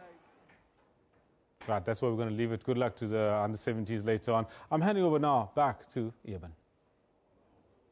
Yeah, thank you very much, Kendall. I'm just busy catching up here. It's been such a busy morning, on Newsroom. Trust that you've enjoyed the programming until now. Now we're coming to, well, an issue that's very close to home. An increasing number of people are displaying symptoms of burnout before they even reach the age of 30. Now, AfriFort, the commercial arm of Northwest University's Work While unit, discovered that 17% of people under 30 faced a serious risk of burnout. Burnout is physical, mental and emotional exhaustion linked to working too much.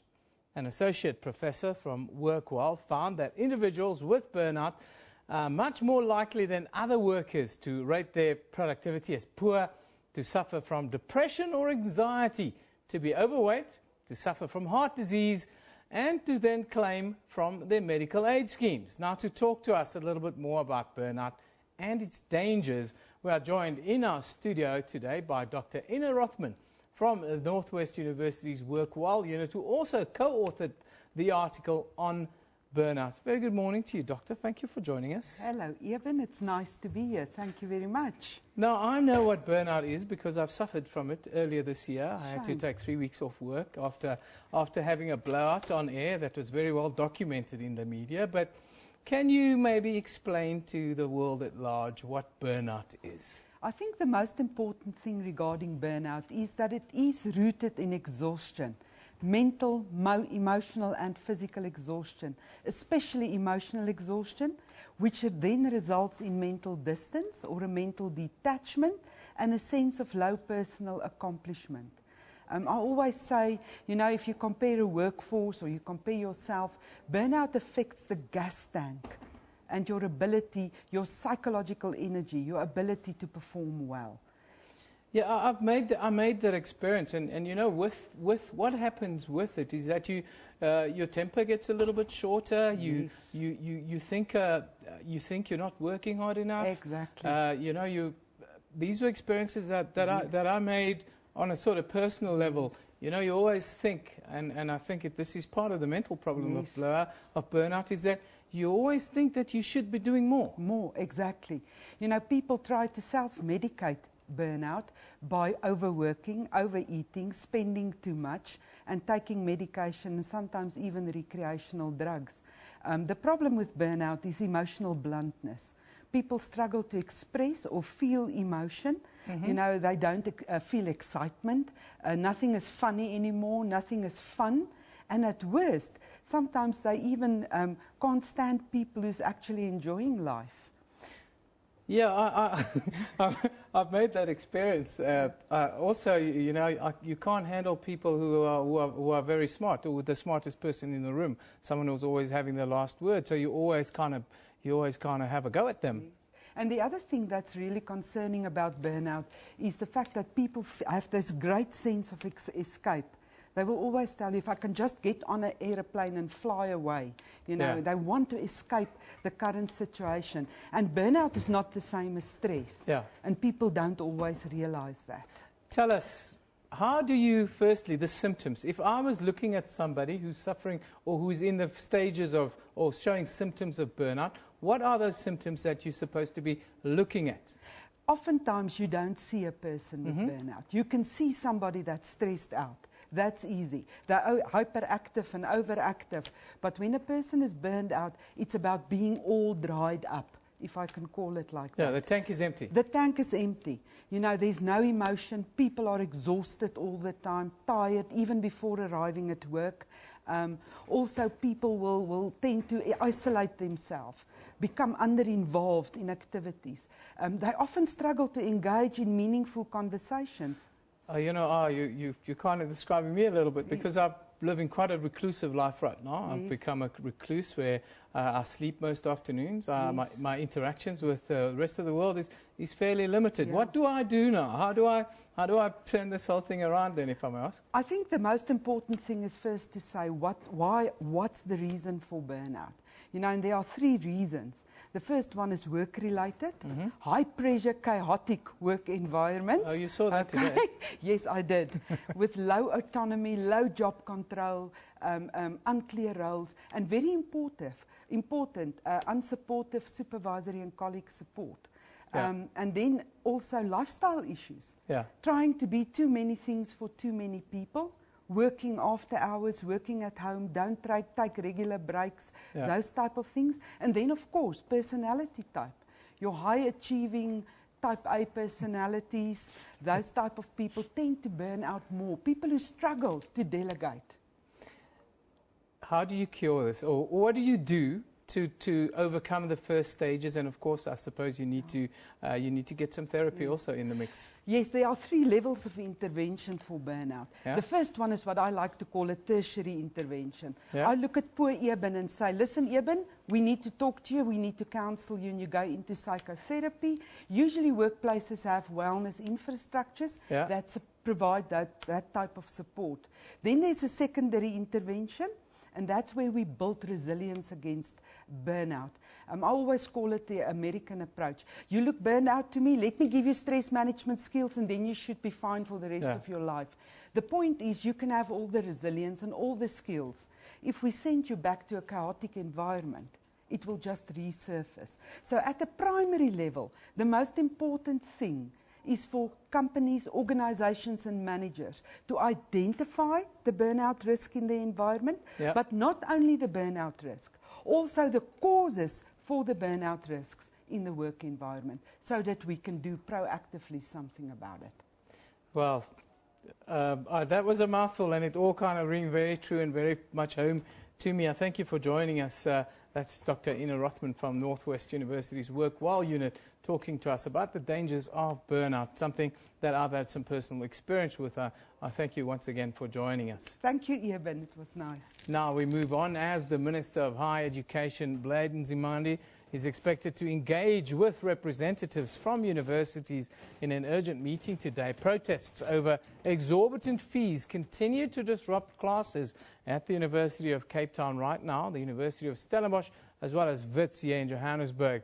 Let's take a look at what our journalists have been tweeting about from across the country this morning. There you have Berlin Sampson, Karen Sitch, entire Victoria Street blocked off by police and campus security, talking about Stellenbosch. Stelli's fees must fall. There you have a picture. If we can just roll it up, let's see who that is. That's Vanessa Puna, of course. That's our Cape Town reporter, Vanessa Puna. Stelli's fees must fall. Professor Nico Koopman accepts a memorandum and agrees to meet at 11 today to discuss the way forward for these. That's in about 20 minutes' time. We'll keep you updated there. Claire Lester talks about more students joining Viva Equal Education. UCT fees must fall. Of course, there's been an interdict at the University of the Western Cape against the hashtags, and they are no longer allowed on the campus or to protest there. 15 students have been arrested. Muhammad Sayed says, Wits students supporting UCT, we may be miles apart, but we stand as one. Wits shut down, UCT shut down, fees must fall. You can jail a revolutionary, they talk about. There we have more pictures, that one from RNA. It says the revolution will be Twitter-vised. Interesting one there, talking about a revolution. Ongoing, and we'll keep you updated on this very channel throughout the day as to how that story develops. A very important one for young people in South Africa. And of course, the Higher Education Minister, well, he will be meeting with student bodies and, of course, the VCs of universities today. We move on now as the South African Innovation Awards will take place tomorrow night. The second annual Technology and Lifestyle Expo, My World of Tomorrow, will take place from Thursday at the Sandton Convention Centre here in Johannesburg. The My World of Tomorrow Expo is an African-led movement inspired by technological innovation that brings thought leaders, communities and experiences together under one roof, creating discussion and solutions for the Internet of Things and its meaning for Africa. The company involved in all of this is Business Connection, and here to tell us more is the Deputy CEO of Business Connection, Vanessa Olver. A very good morning to you, Vanessa. Thank you for joining us. Morning, Evan. Thank you for having us. You've been very patient today while we've been busy running around, doing all the protests and the Oscar release. So I thank you for sticking around. Tell us about My World of Tomorrow Expo and what it does for, well, in the sort of technology and innovation space across industries and across the continent, really. Sure. So let me kickstart. So tomorrow, the 21st of October, we kick off with our CEO dinner, and that's where we'll be announcing the Innovation Awards, and we can talk a little bit about those later. And then we go into a two-day conference, and we've got some phenomenal speakers coming through. So that then takes us through Thursday and Friday, and during that time, we've got the expo going.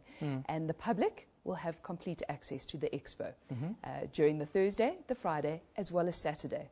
And really the objective of Saturday is to get the youth there and to encourage them to look at the innovation of the future and for them to bring their ideas and thinking to the table. Because remember, it's not only us that can solve these solutions, it is the youth. They are so gadgetized today, it's unbelievable. Now, innovation is really a key for Africa. We're talking about local solutions to local sort of problems. How do you take us forward in a process like this week? So let's just talk about innovation. It's relevant to Africa. Why don't we bring Silicon Valley here? At the end of the day, Silicon Valley is going to look at appropriate solutions for the US. We can find solutions for Africa. Example, malaria, only relevant to Africa. So what we've done is, over the last year, found a whole lot of innovators, brought them into a room, had a look at their innovation ideas, basically shortlisted a whole lot of finalists, and tomorrow we'll be announcing the winners of 6 different categories. And the categories that we'll be talking about is for the large enterprises, small enterprises, for the community, collaboration, a hall of fame, as well as the top innovator himself. Let's quickly talk about the lineup. I understand that we'll have thought leaders here, both local and international. What's the expectation on your part from these thought leaders, and who will be here? So some of the international guest speakers will be Paul Maritz from Pivotal. He will be coming to talk to us about different topics. We have got local speakers, Emma Sadlier, and you know that she will tell you a lot of what not to do on Twitter, what not to do on Facebook. As you can see, those feeds are coming in live here to your studios. Yes, don't take naked pictures is the first rule in that sort of thing. Absolutely. You've got Clem Santa, very well known, going to tell us about where Africa is going and the potential of Africa. So that's just to name a few speakers. We've got Dr. Craig Blewett from the University of KwaZulu-Natal coming to talk to us about education. And why is that relevant? Because ICT plays such a major role. If you think about the crisis we've had with textbooks, what does IT do?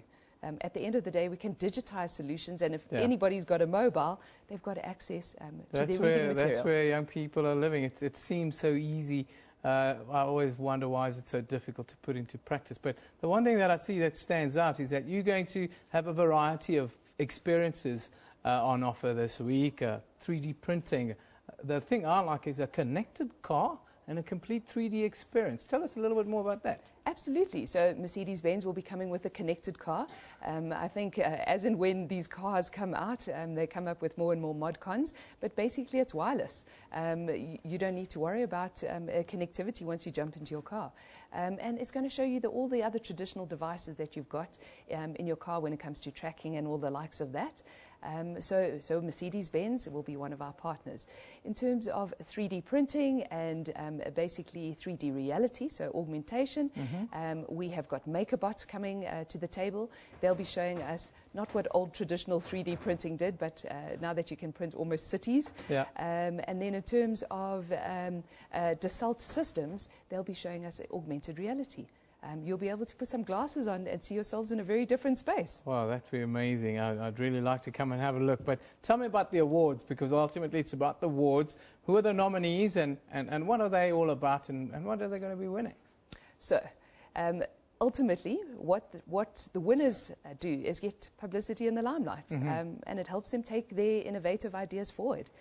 We've got some phenomenal people that applied during this year, and so we look forward to announcing the winners. But just to give you a flavour of some of the people that entered, Vuselele Energy, Enviro Luz, again, sanitation is really important for us. Yeah. These are toilets without water.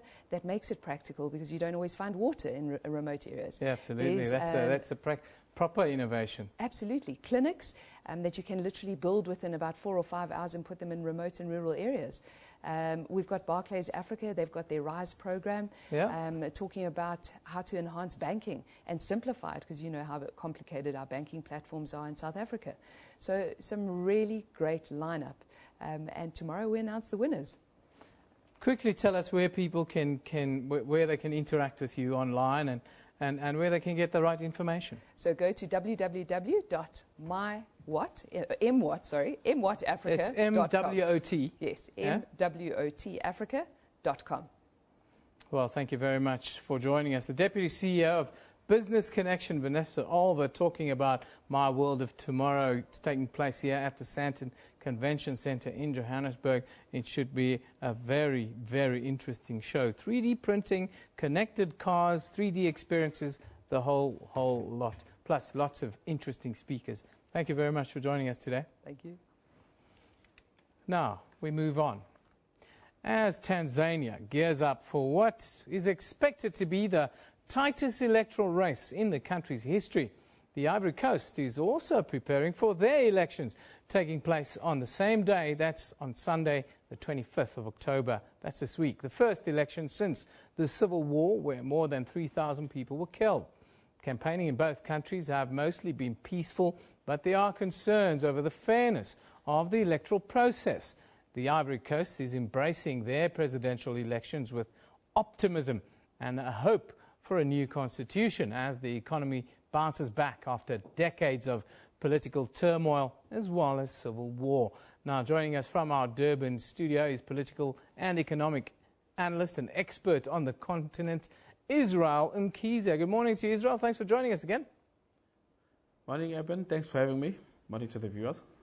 Let's quickly start with Tanzania. A prominent official of the National Electoral Commission of Tanzania said that more than 140 international poll observer missions are in the country to monitor the upcoming elections. Now, we've seen concerns over irregularities in most of the recent African elections. What is your expectation in Tanzania first, and then tell us your thoughts on Ivory Coast, if you don't mind, as well? All right. Well, Mr. Lubuvu came out, he's the head of the Electoral Commission in Tanzania. He came out to articulate the state of readiness of Tanzania to hold these elections. And Tanzania has been a relatively stable country, has been a relatively stable economy. Obviously, the tensions, quote unquote, which are said, obviously they perhaps be influenced by what happened in the neighboring countries during the election times. However, with Tanzania, the transitions has been fairly smooth. There's been an invitation of international observers, and the article in the election constitution, if you will, 126, states that after you have voted, you are not supposed to be near the polling station, say about 200 meters, just to ensure that there is no destabilization with the counting and so on. However, my biggest interest is the contending people. We know that Magufuli is hoping to succeed Kitwetwe. On the other hand, there is a major force which is mobilized under Edward Lowassa, who has been part of the CCM for a number of years, who we know that around 1985, he was hoping that the old man Nyerere would nominate him to rise into ascending into succession politics of CCM. And also we saw how Lowassa, since last year, has tried several times, even in May this year, to be nominated to be the standing candidate, but he was not successful. So he went to join the opposition, mobilized. Now he's going against the party that he served over a number of years. And we know he's a man with a lot of resources, so we remain to be seen how they're going to channel that. And also the problem, quote-unquote, problem with the Zanzibar area there, where there are certain particular interest and questions that needs to be answered in terms of integration with the mainland Tanzania. Moving up to Ivory Coast, it's very interesting there because you have Otora, if I pronounce him correctly, who has been Otara rather, who has been president since 2010. What became interesting for me as I observed the situation there is that there is a sense of expectation of continuation on his part, and the amendment, the so-called rising on the amendment of the Constitution is a very interesting amendment. It's not an amendment for continuation, which is what we have seen for instance, in Burkina Faso, in Burundi, and currently what we see in Rwanda with Kagame, where presidents are running parliamentary popular appeal and pushing also referendum to say that let's make exceptions for the president. But what is interesting with Ouattara is that he is amending the constitution on the question of nationality and the inclusion therein, because we know that in the north of Ivory Coast, there's been the tension which says that most of the people from the north are allegedly intermixed with the races from Mali and also Burkina Faso. He himself, in 2008, 9, and 10, when he was contesting with Babo, he came under the question of his nationality, if he indeed belongs entirely to Cote d'Ivoire, as it were. So there he is saying, look, because this created a lot of division in the country, separated us with the north being held by the so-called rebels and the south being held by the government forces, and the buffer zone which was held by the UN peacekeeping mission, and which through the efforts of Babo during, say, after the failed coup of 2003 to 2007, they tried to unite. So he's saying he's going to consolidate that to make sure that there is no more crisis on the national identity for the Cote d'Ivoirians. Well, Israel, thank you for that comprehensive wrap there. That is an African specialist. Of course, he's also a political and economic analyst. Israel Mkhize coming to you live from our studios in Durban, giving us views on elections, important elections in East Africa and West Africa coming over the weekend. Of course, Ivory Coast and Tanzania will be having elections on the 25th of October. That is on Sunday. Now, we move a little bit north of the South African border. The trophy hunt of Cecil the Lion turned the spotlight on Zimbabwe's Kruger National Park. But that is not the only beloved creature that the park has been losing in recent months. Last week, rangers discovered that 26 elephants had been killed, raising the death toll in the region now to 40. The use of cyanide to kill elephants in the park has become a massive problem. Poachers are poisoning salt licks with cyanide and then strip the elephant carcasses of their tusks. Now, joining us on the line from Zimbabwe is our Zimbabwean correspondent, Shinga Nyoka. Very good morning to you, Shinga. Thank you for joining us. Good morning to you, Eben. Shinga, let's start with Cecil the Lion. Walter Palmer, the 55-year-old dentist who killed this beloved lion, will not be facing poaching charges. But what has the initial reaction in the local media been to this outcome? Well, even there's very little surprise in terms of the reaction from the local media and Zimbabweans themselves. There's a deafening silence and an apparent lack of interest in the fact that Walter Palmer will not be charged. The only outcry we've heard is the from people in the conservation sector. One particular group has asked the government to produce papers to prove that Walter Palmer should not be charged. What the government had said is that Walter Palmer's papers were in order and that he was a client who simply followed the instructions of the hunter, and so on that basis they won't charge him. But people still have a lot of questions in the tourism sector, and they want the government to produce those papers to prove, to show that Walter Palmer didn't in fact know that what he was doing was illegal. Now, Shinga, we're on screen now. We're running pictures of the cyanide killings of the elephants there in Banyana National Park. Just give us an update. What's the situation there, and what's being done to get to grips with this, what seems to be a growing problem there? Well, as you know, this is not the first time that this has happened. In 2013, about 300 elephants were killed in Banyana National Park using the same method, which is cyanide.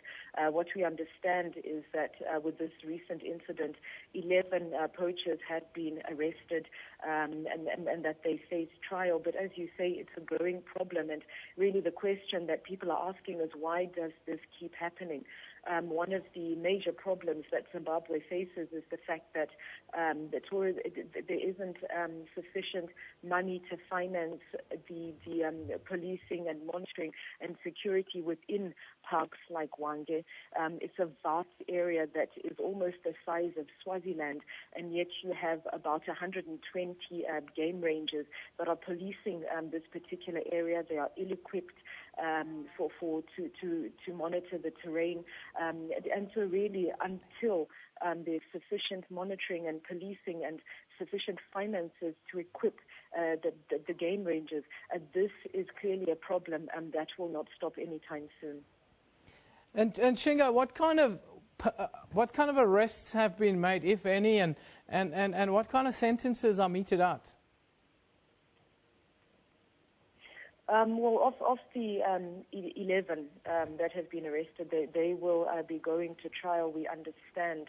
But one of the complaints that has been made by the Environment Minister is that the bail conditions are way too lenient.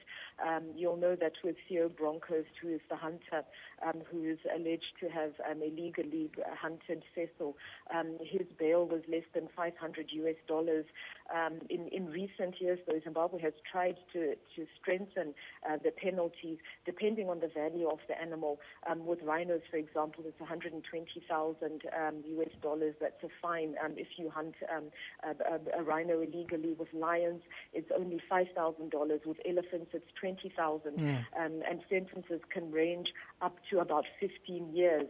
But I think the consensus here has been that the government needs to start looking at using the local communities that surround these national parks in the conservation efforts, as well as to increase benefits to the rangers themselves, because it's a lot more lucrative for them to hunt illegally than to earn a decent living through the wages that they earn.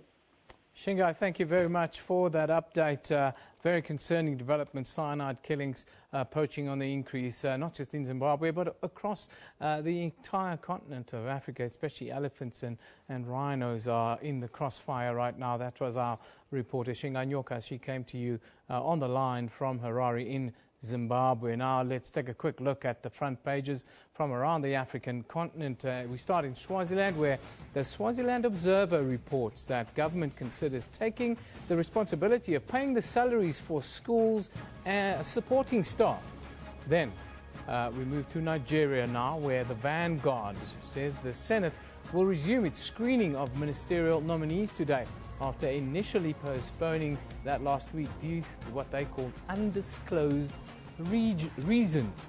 Then finally, in Angola, the Angola de Jornal reports that the Vice President of the Popular Movement for the Liberation of Angola, Roberto de Almeida, yesterday highlighted the contribution of the Cuban Women's Organization to the Angolan ruling party since the beginning of the national liberation struggle in that country. quick look that was around the African continent. Some of the stories in the news. Of course, we'll be back at the top of the hour where Elvis will bring us a complete wrap of what is happening, both with the Oscar Pistorius release, of course, which has happened overnight, and then the developing story that is the Fees Must Fall campaigns that students are waging across the country's campuses. We'll see you there.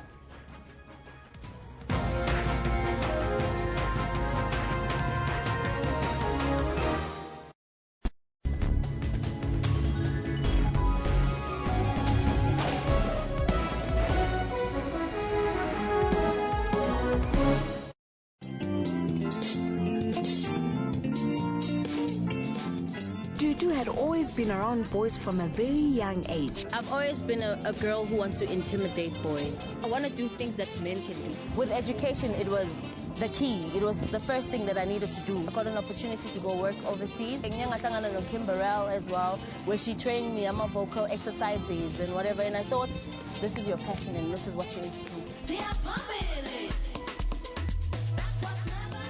Join me, Pule Mulebatsi, on your show about those who take on and conquer life's challenges every Saturday at 5:30.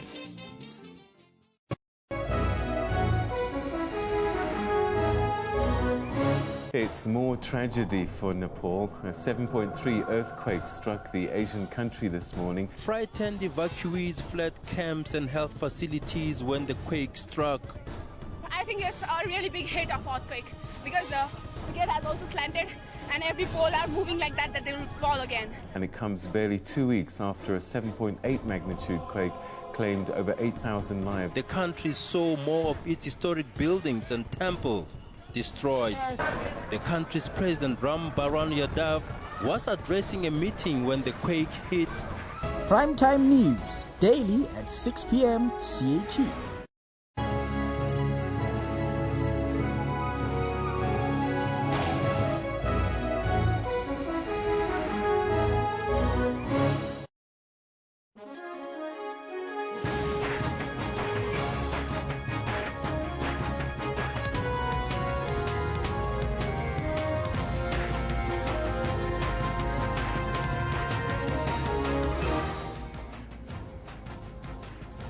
It's 1100 hours Central Africa time on the 20th of October 2015, Jumbo Africa, and a very warm welcome to the final hour. This is Newsroom. I'm Elvis Preston. I'll be with you until 12 o'clock. Stay with us as we broadcast live from our Auckland Park studios in Johannesburg, South Africa, to the rest of the African continent. But first, let's take a look at all your headlines.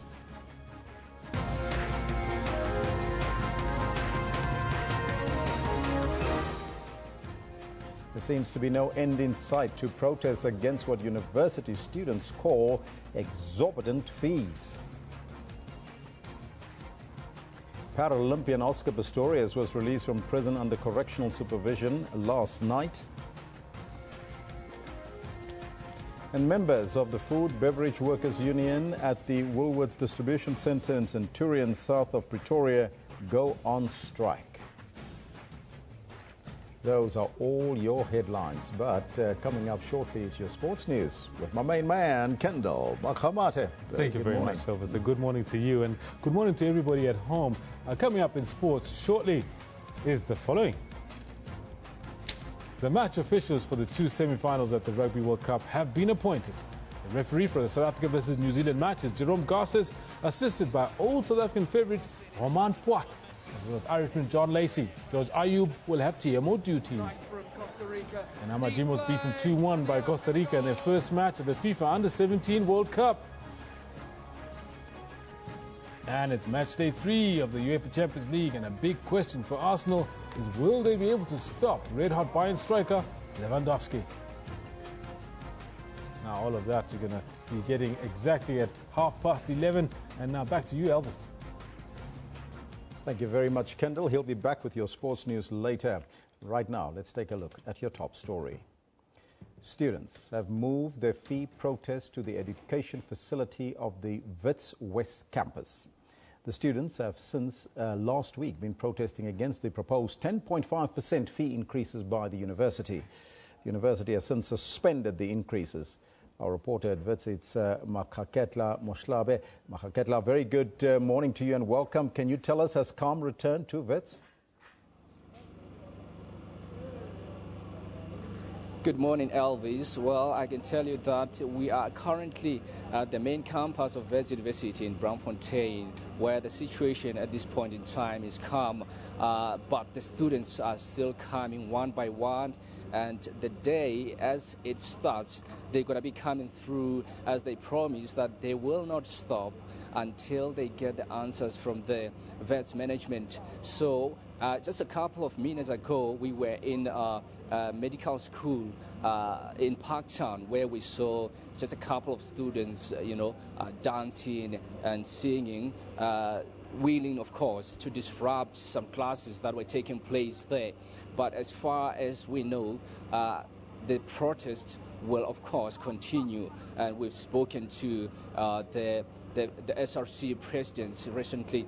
She told me that as long as they don't get any answers, this protest won't stop. It doesn't matter if the exams are just approaching, they will continue with the protests until they get the answers.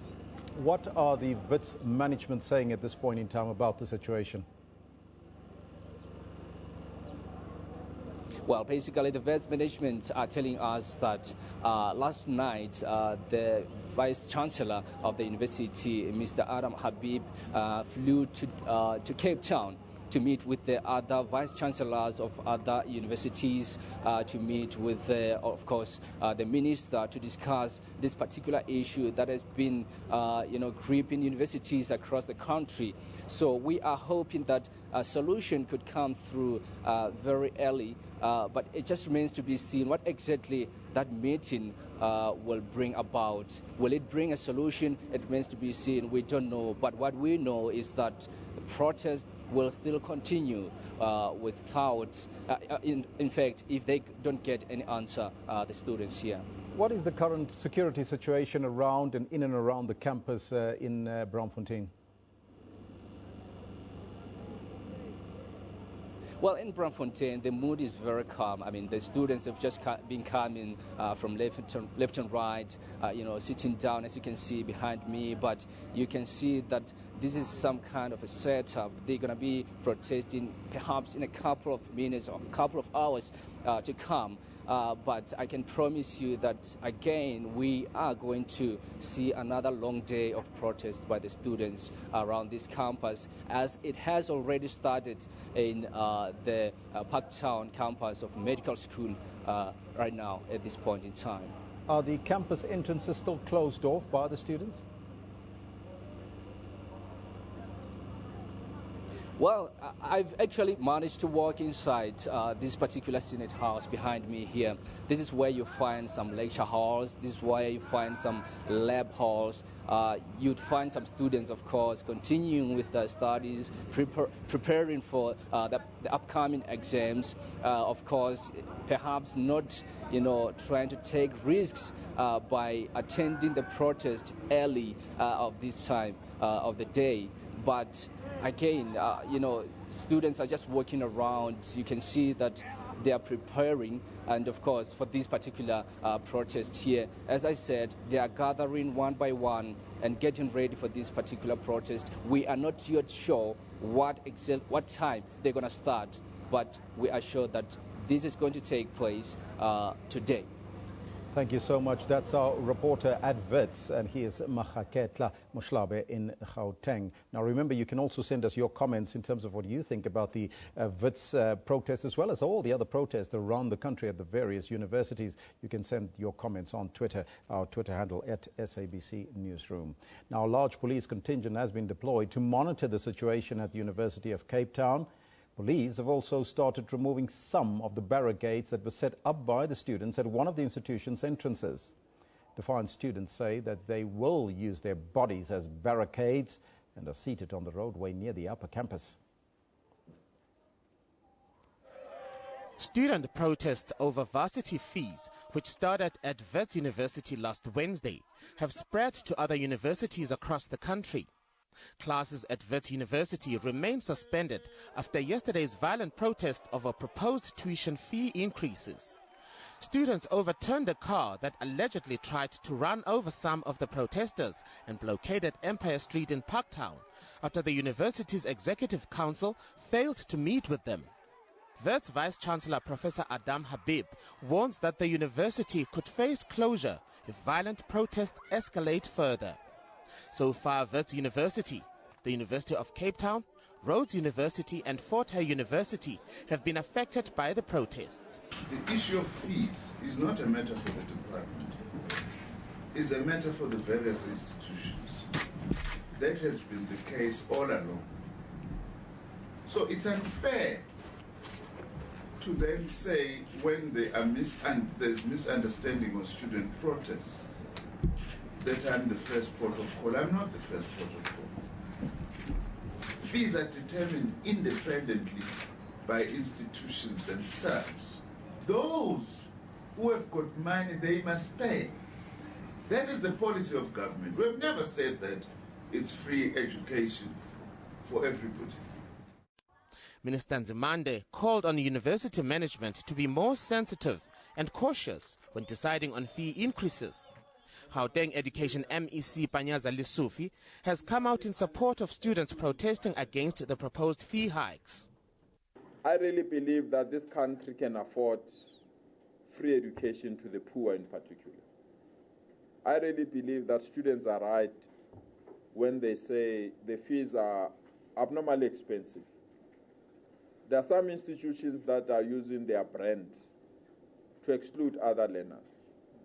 And I'm not saying this outside support for higher education. As this department, for example, we spend 400 million giving learners bursaries. This department. VETs alone, as the Department of Gauteng, VETs alone, I've given them VETs 38 million. Earlier this morning, police used stun grenades to disperse students at the middle campus of the University of Cape Town. Meanwhile, SASCO President Ntutuko Makombote says that protests will continue at Wits University, University of Cape Town, as well as various other institutions of higher learning in their effort to fight high varsity fees. Now, earlier we spoke to Ntutuko and asked him, how do we find practical solutions to varsity funding? We are trying to mobilize as many universities to come on board in the struggle because we are all affected by these exorbitant student fees that have been hiked. And we are calling on students that if we are united across the country, we'll definitely be able to put much more pressure on the system and the powers that be to ensure that these hikes don't happen. How do we find then solutions that will be practical and beneficial for both the students as well as the institutions? Because we must all face this. There is hikes, and yes, life is expensive and students must pay for their university tuition. Well, we don't agree that, firstly, poor students and working class students should pay for their tuition. Education is a right. And not a privilege. And it's not a privilege, it's a right. Higher education is a right, it's enshrined in our constitution. And we think that the commodification of education itself must be contested because you can't put a price tag to education. It's a basic human right. I mean, if you want people to succeed in their personal life and if you want them to have much more better opportunities towards employment, you need to give them higher education. And that is why we are saying, but I mean, practically what we are saying right now is that we've been looking at fee increments over the past 5 years. They've been way above, inflation.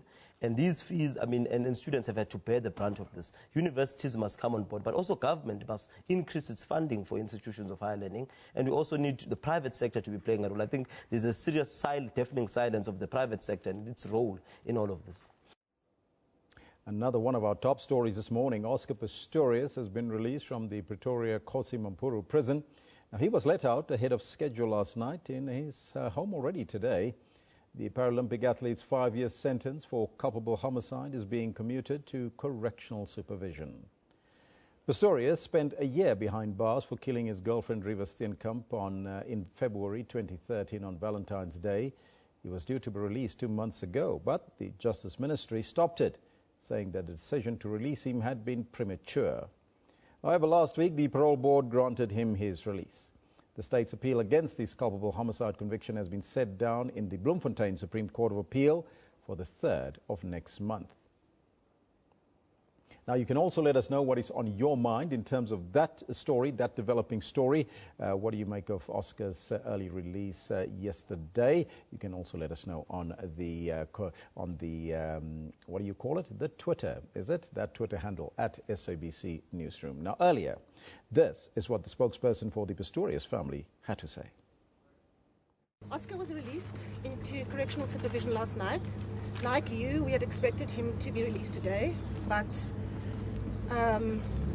we were informed that the details of any release are decided upon by the facility concerned, and that is why Oscar was released a couple of hours earlier. It's very important for the family to emphasize that Oscar's sentence hasn't been shortened or reduced.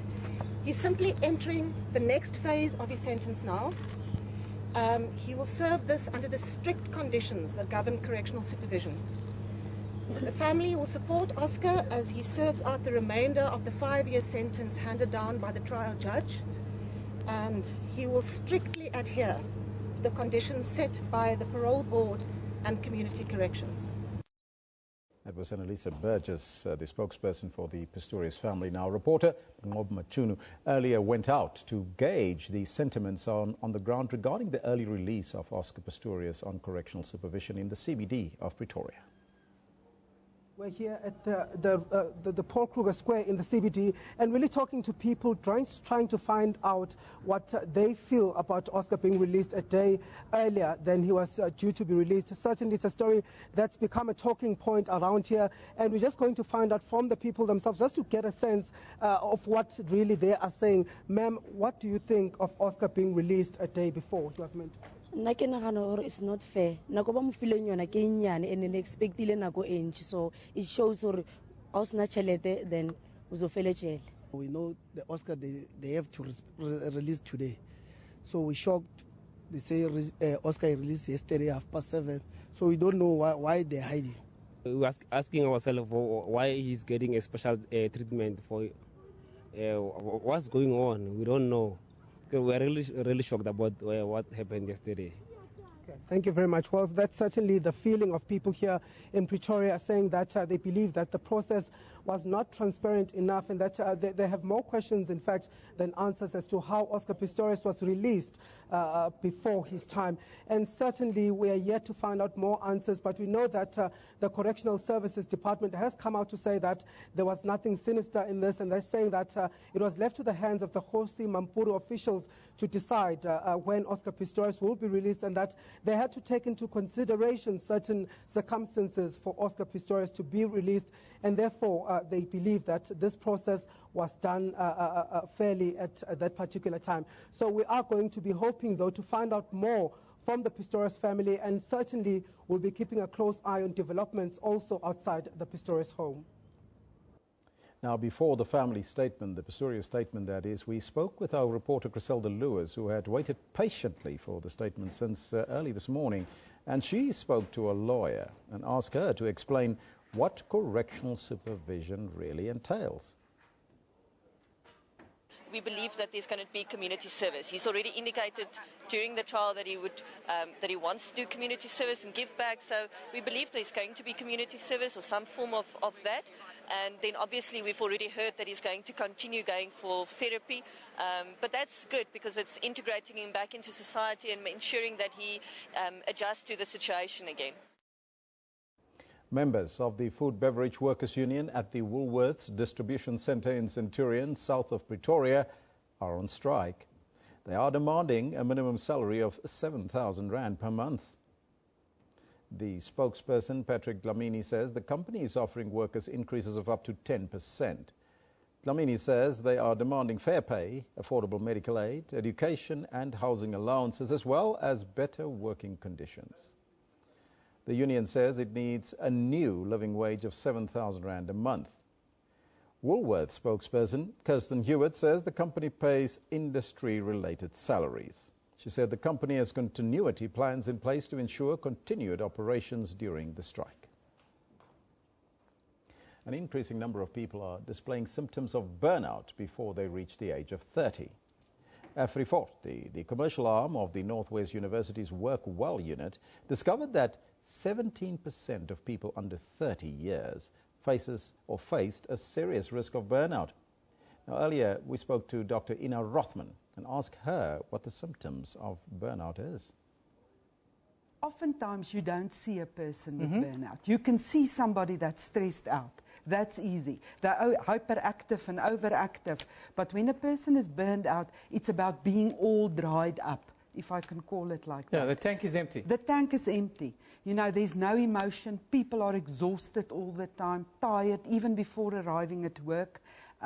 Also, people will tend to isolate themselves, become under-involved in activities. They often struggle to engage in meaningful conversations. How do you cure this, or what do you do to overcome the first stages? And of course, I suppose you need to get some therapy also in the mix. Yes, there are 3 levels of intervention for burnout. Yeah? The first one is what I like to call a tertiary intervention. Yeah? I look at poor Eben and say, listen, Eben, we need to talk to you, we need to counsel you, and you go into psychotherapy. Usually workplaces have wellness infrastructures that provide that type of support. Then there's a secondary intervention, and that's where we build resilience against burnout.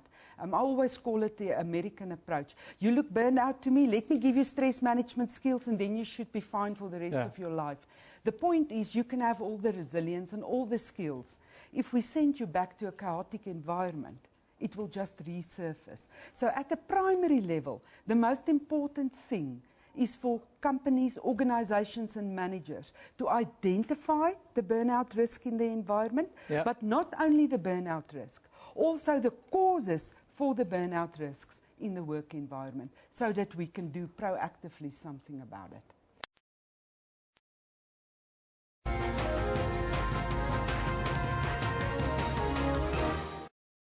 SABC brings to you Rugby World Cup 2015. This week we are taking you around the continent, telling you stories about what makes Africa, Africa. We now head to the Kenyan coast, where we meet a man using needles to fight a growing drug culture. A recent study revealed that there are 850 drug addicts in Diani alone, with over 220 using injectable drugs such as heroin. In my community, I've seen a lot of these people suffer. The Journal, every Saturday at 1:30 on SABC News.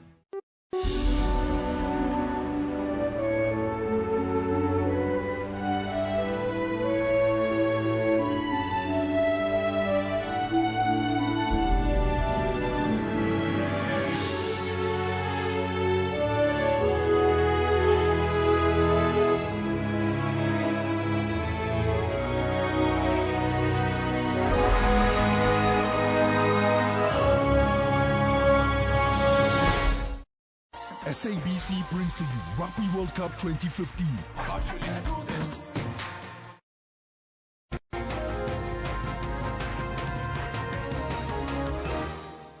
You're still with Newsroom. Welcome back. Time for us to shift our focus to what is happening in the regions around South Africa now.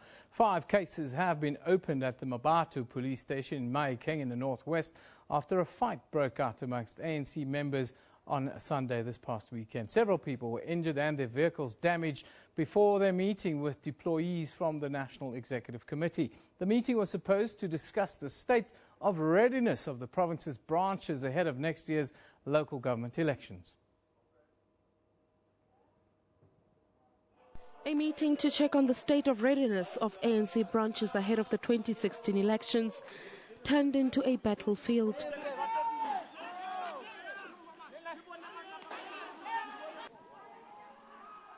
The fight started after some members were locked outside the venue. We were at the gate. We were waiting for the register so that we can know who's allowed to enter the meeting and who's not. To our surprise, we were even told that even the executive to the regional secretary were not included on that list. Yes. When we asked questions how is it possible, Then those hooligans and those rented mobs started throwing stones at us. It's very unfortunate that the ANC is dying a silent death because of the leadership there on our province. And some of the people, it's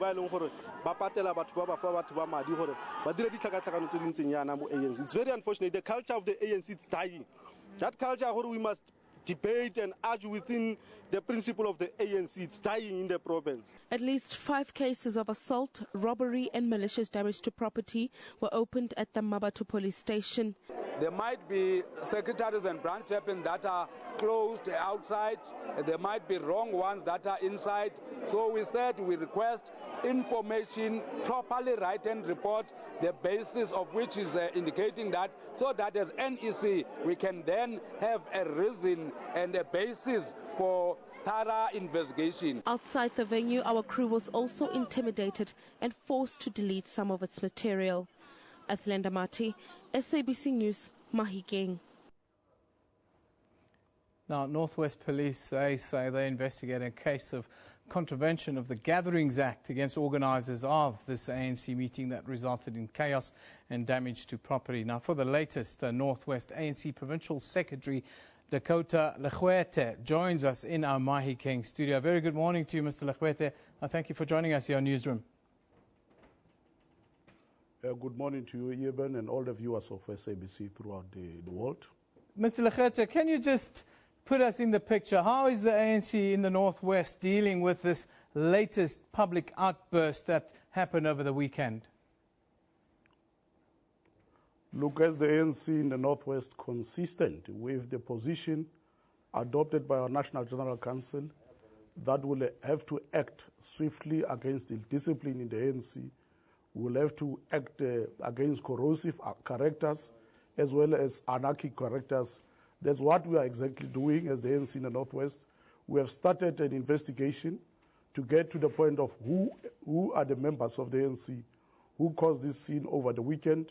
But so far, we can tell you that the investigations are ahead, and I think before the end of this week, we must pronounce ourselves on the course of action that we will take against members of the ANC who did this particular abominable act of bringing the organization into disrepute, because this was just a meeting of the ANC wherein branch chairpersons and secretaries were called, including the troikas which lead municipalities, as well as the REC and the PEC. The rest of other people that you see in pictures were not supposed to be part of this meeting. It is a clear-cut act that there was a plan to disrupt the meeting of the ANC. So what we want to establish is facts from this particular situation to see as to whether it's everybody who was there or anybody who was disruptive, a member of the ANC. We are trying to get the footage from all media houses, including some of the comrades who did take photos privately, to get to know actually who are the forces behind this particular occurrence of violence in the meeting of the ANC. Now, Mr. Legwete, the district Ngakamodiri Molema seems to be in the news quite often for all the wrong reasons. Are you confident that you're still in control of all the processes that happens within the party in the region? Yes, as the ANC, we are still in control of the processes of the party in the region. There are some elements and individuals within our structures, including within the regional leadership, who some of them are perpetuating these particular acts, but I would not want to make allegations without the proper investigations. That's why we have assigned a team to make an investigation for us and bring all the facts. But I can tell you, the ANC, from how it deals with its business, it has never failed in such instances. We have the capacity to act against such elements of anarchy, and we are going to do it unapologetically and without any ambiguity. We are going to do it to act against such elements of anarchy. If it means serious actions and harsh actions be taken against them, the Provincial Disciplinary Committee, which is an independent body, will do that particular act.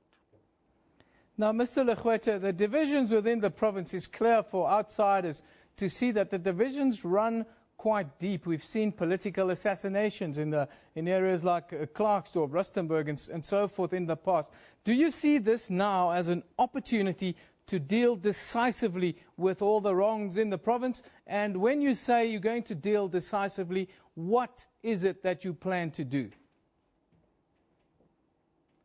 Look, it's very clear from the ANC Constitution, which is a revolutionary document adopted by the National Conference, that how, as members and leaders of the ANC, we should conduct ourselves. Any act of misconduct outside the prescribed code of conduct for members of the ANC, that particular act is punishable.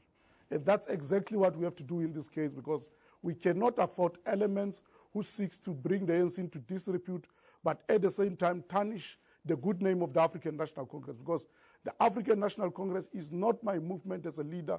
It's a movement of our people. It's a hope of our people in terms of service delivery, in terms of job creations, in terms of ensuring that sustainable delivery goes to our people. It's not the ANC that needs to be taken for granted as a self-seeking individuals are trying to do it in the ANC. It is clear that the point now that we have reached, it's a point of no return. We have reached a crossroads against anarchy. And as a leadership, including as the ANC in general, from the spirit of the National General Council, is that as a movement we must act. We cannot seem to be helpless. We'll have to act against such anarchy, and that is what exactly we are going to do, including in Ngakabuturulema and elsewhere in the province. Look, the issue of assassinations, that's a matter of law.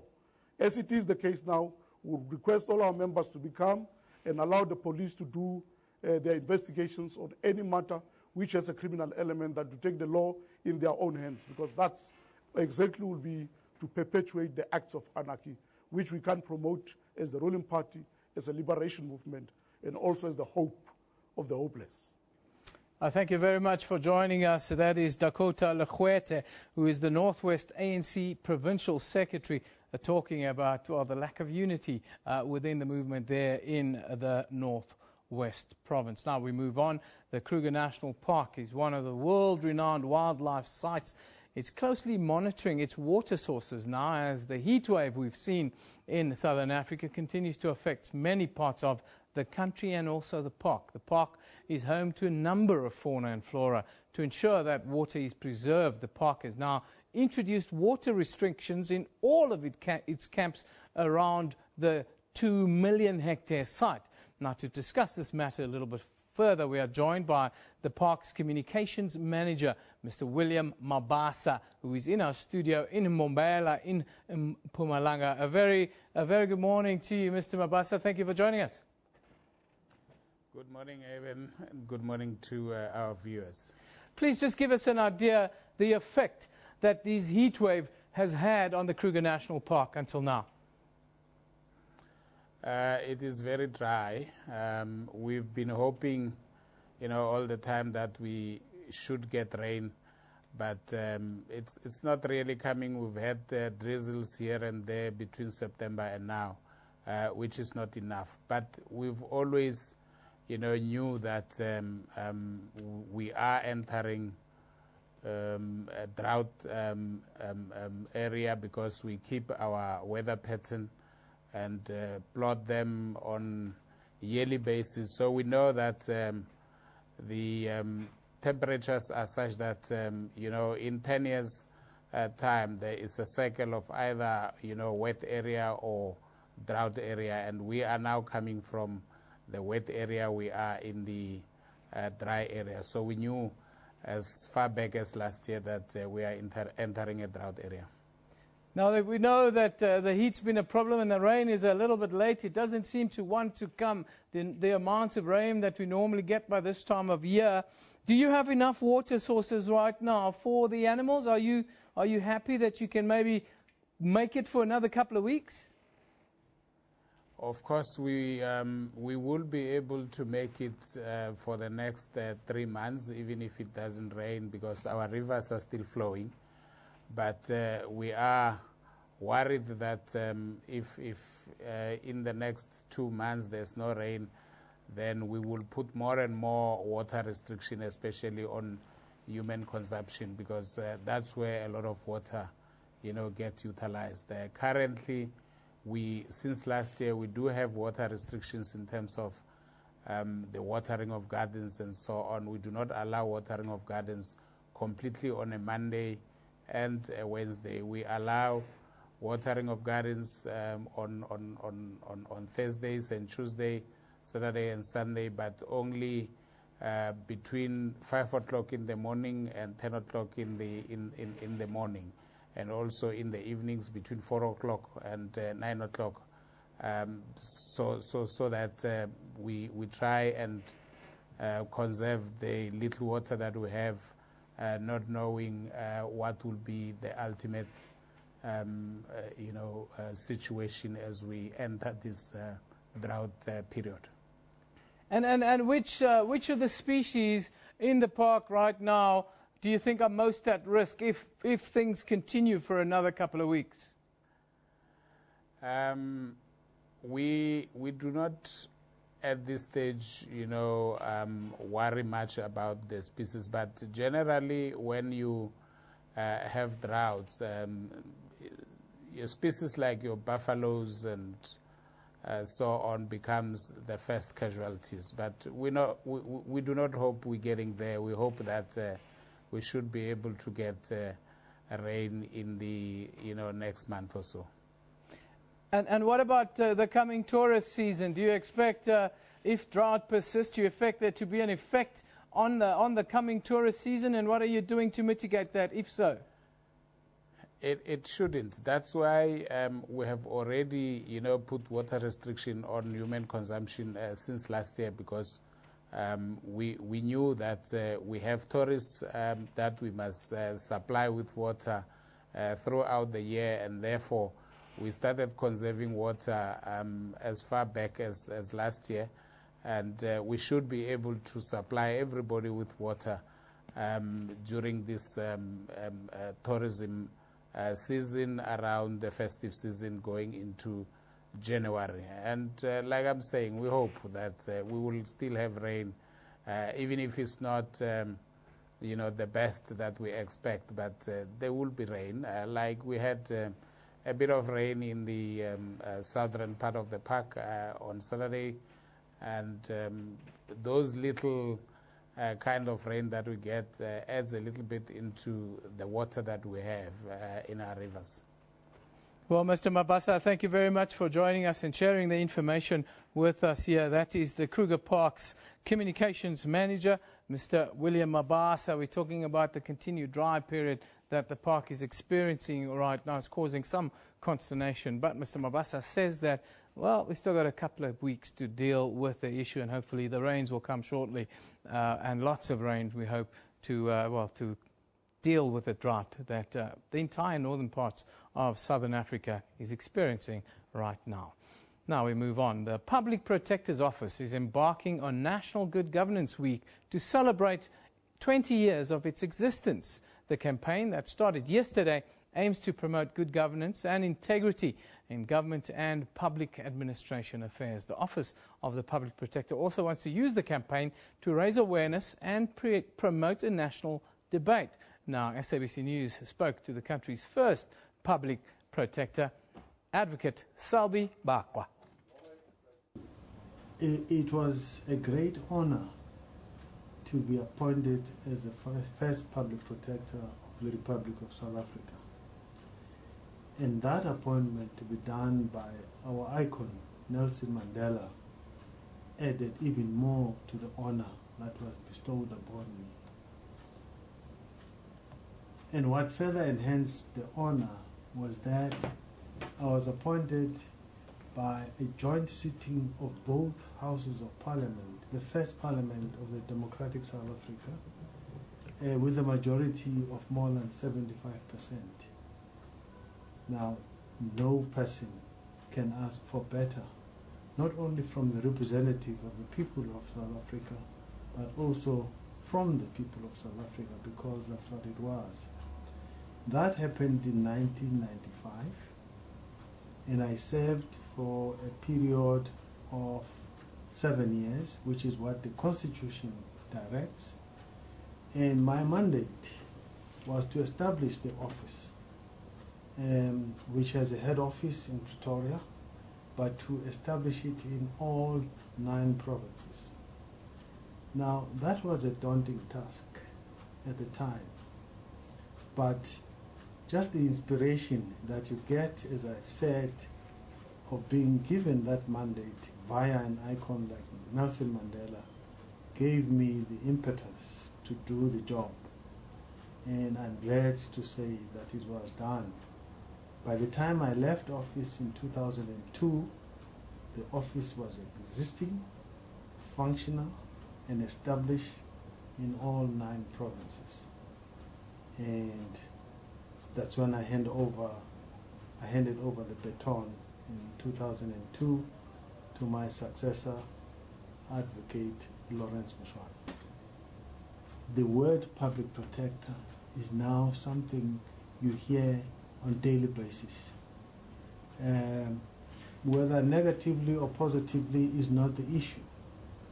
And you hear the name public protector not only from government circles, in other words, from people within government, but from people generally, and more particularly from the media, whether you're talking of print media or electronic media, it's covered on a daily basis. That in itself tells you that the education that has gone on to tell people what this institution is all about has happened and happened well. And by the way, I may add that this institution is important not only as one of the institutions that come out of the Constitution of the Republic of South Africa, but because it is an institution that gives the new democracy a capacity to self-correct. In other words, when mistakes are done within government, there's an independent body, just like others, like the Human Rights Commission, Gender Commission, and so on, which are called Chapter 9 institutions, which are there to say a mistake was done there, it needs to be corrected. And this is an institution which has no agenda, be it political or otherwise, that stands there independently to make sure that we don't veer off the correct path. I can commend, with due respect, our founding fathers and mothers who participated before 1994 in the liberation of this country, but more importantly, who participated in CODESA for being visionaries, in seeing that if I can compare, without being boastful, with other countries, both in Africa and elsewhere, they became independent, they had governments that functioned for a while, but after a short while they faltered.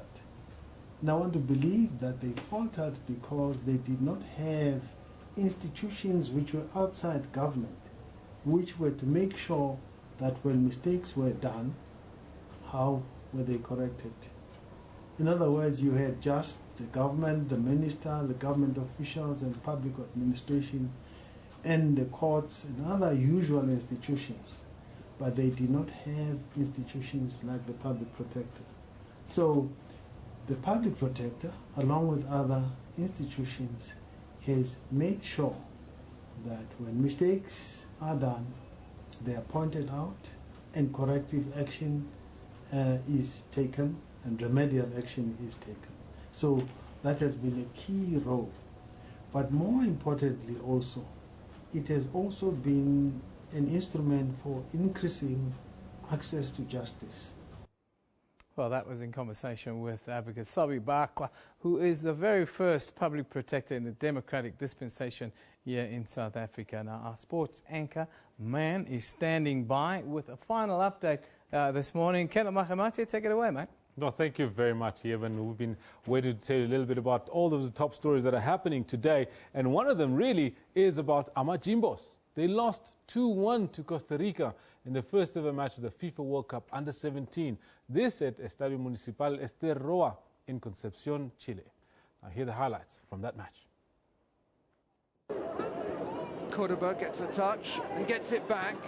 This is nice from Costa Rica. Neat play and the opening goal.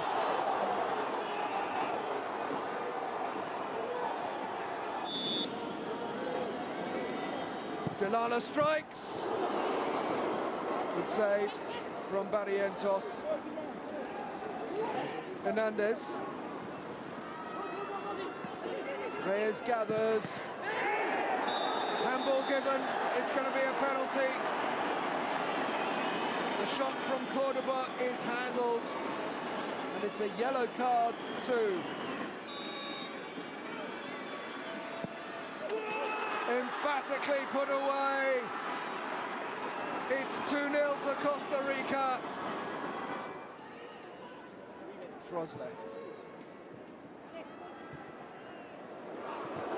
South Africa have got themselves a goal and seize the ball, and that was the last action of the game.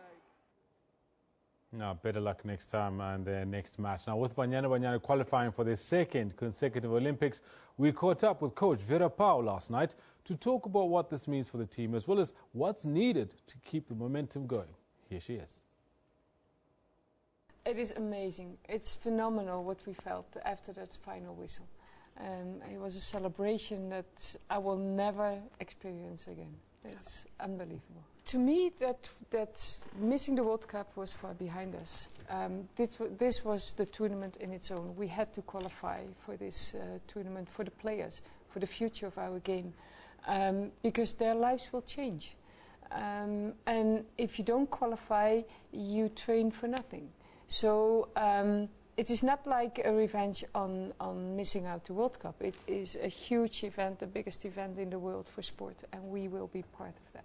Well, you say the lives will change for the players. What do you mean by that? We have had a preparation for a year and a half now towards this tournament, although we had other goals earlier. And that means that those players have grown so much. You cannot compare it. We wanted to use the footage of 2012 when they were playing the same team, and that team was almost the same players.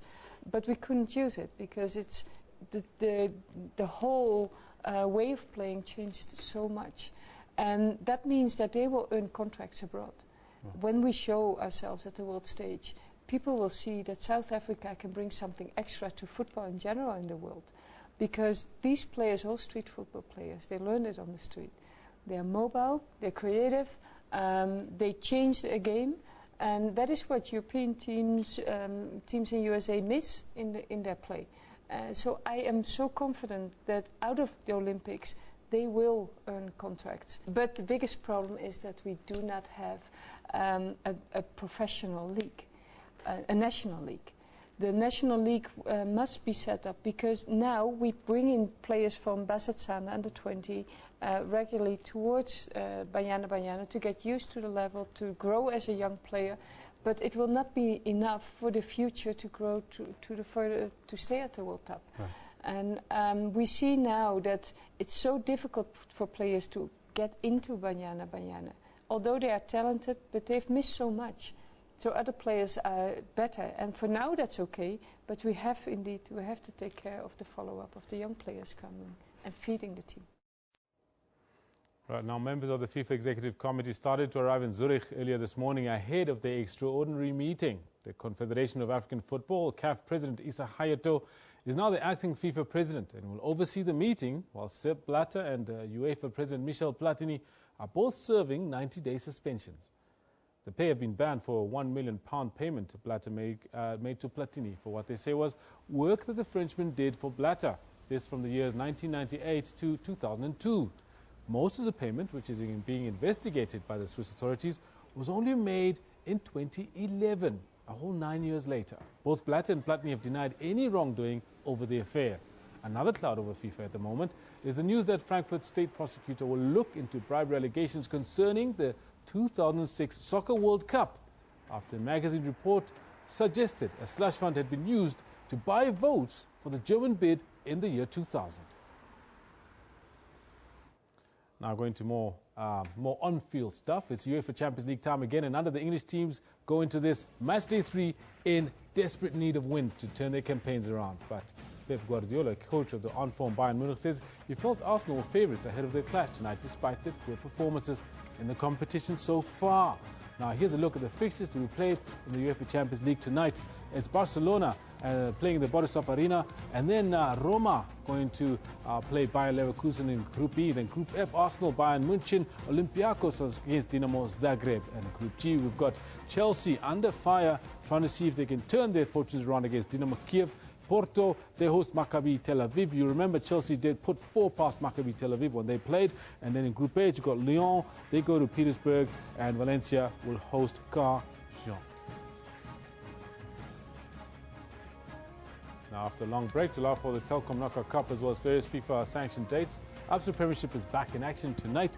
We've got Super Sport United at the Lucas Moripe. They've got Golden Arrows. And then Jomo Cosmos, yet to show why they're in the PSL. They host Kaizer Chiefs at the Olin Park. All matches kick off at 7:30 p.m. And that's where we say goodbye from the sports desk. Back now to you, Eben. Yeah, thank you very much, Kendall. As we wrap up, we're coming to the end of our show.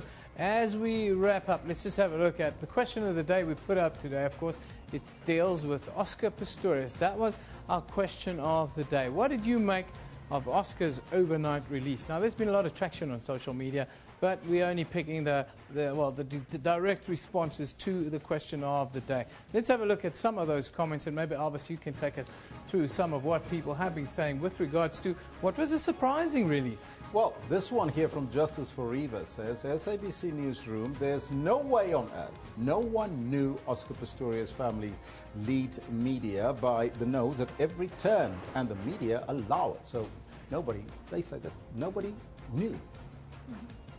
Well, Loretta says, even at SABC Newsroom, Oscar the murderer, now he sits cushy in a plum surroundings. Oscar must fall. Well, people definitely have their different opinions. Well, Takalani Kovawa says, I think it's a matter of money. If you're poor, you will rot in jail. That guy, Oscar, doesn't deserve to be free. He's a murderer. Once again, he's been proven not guilty.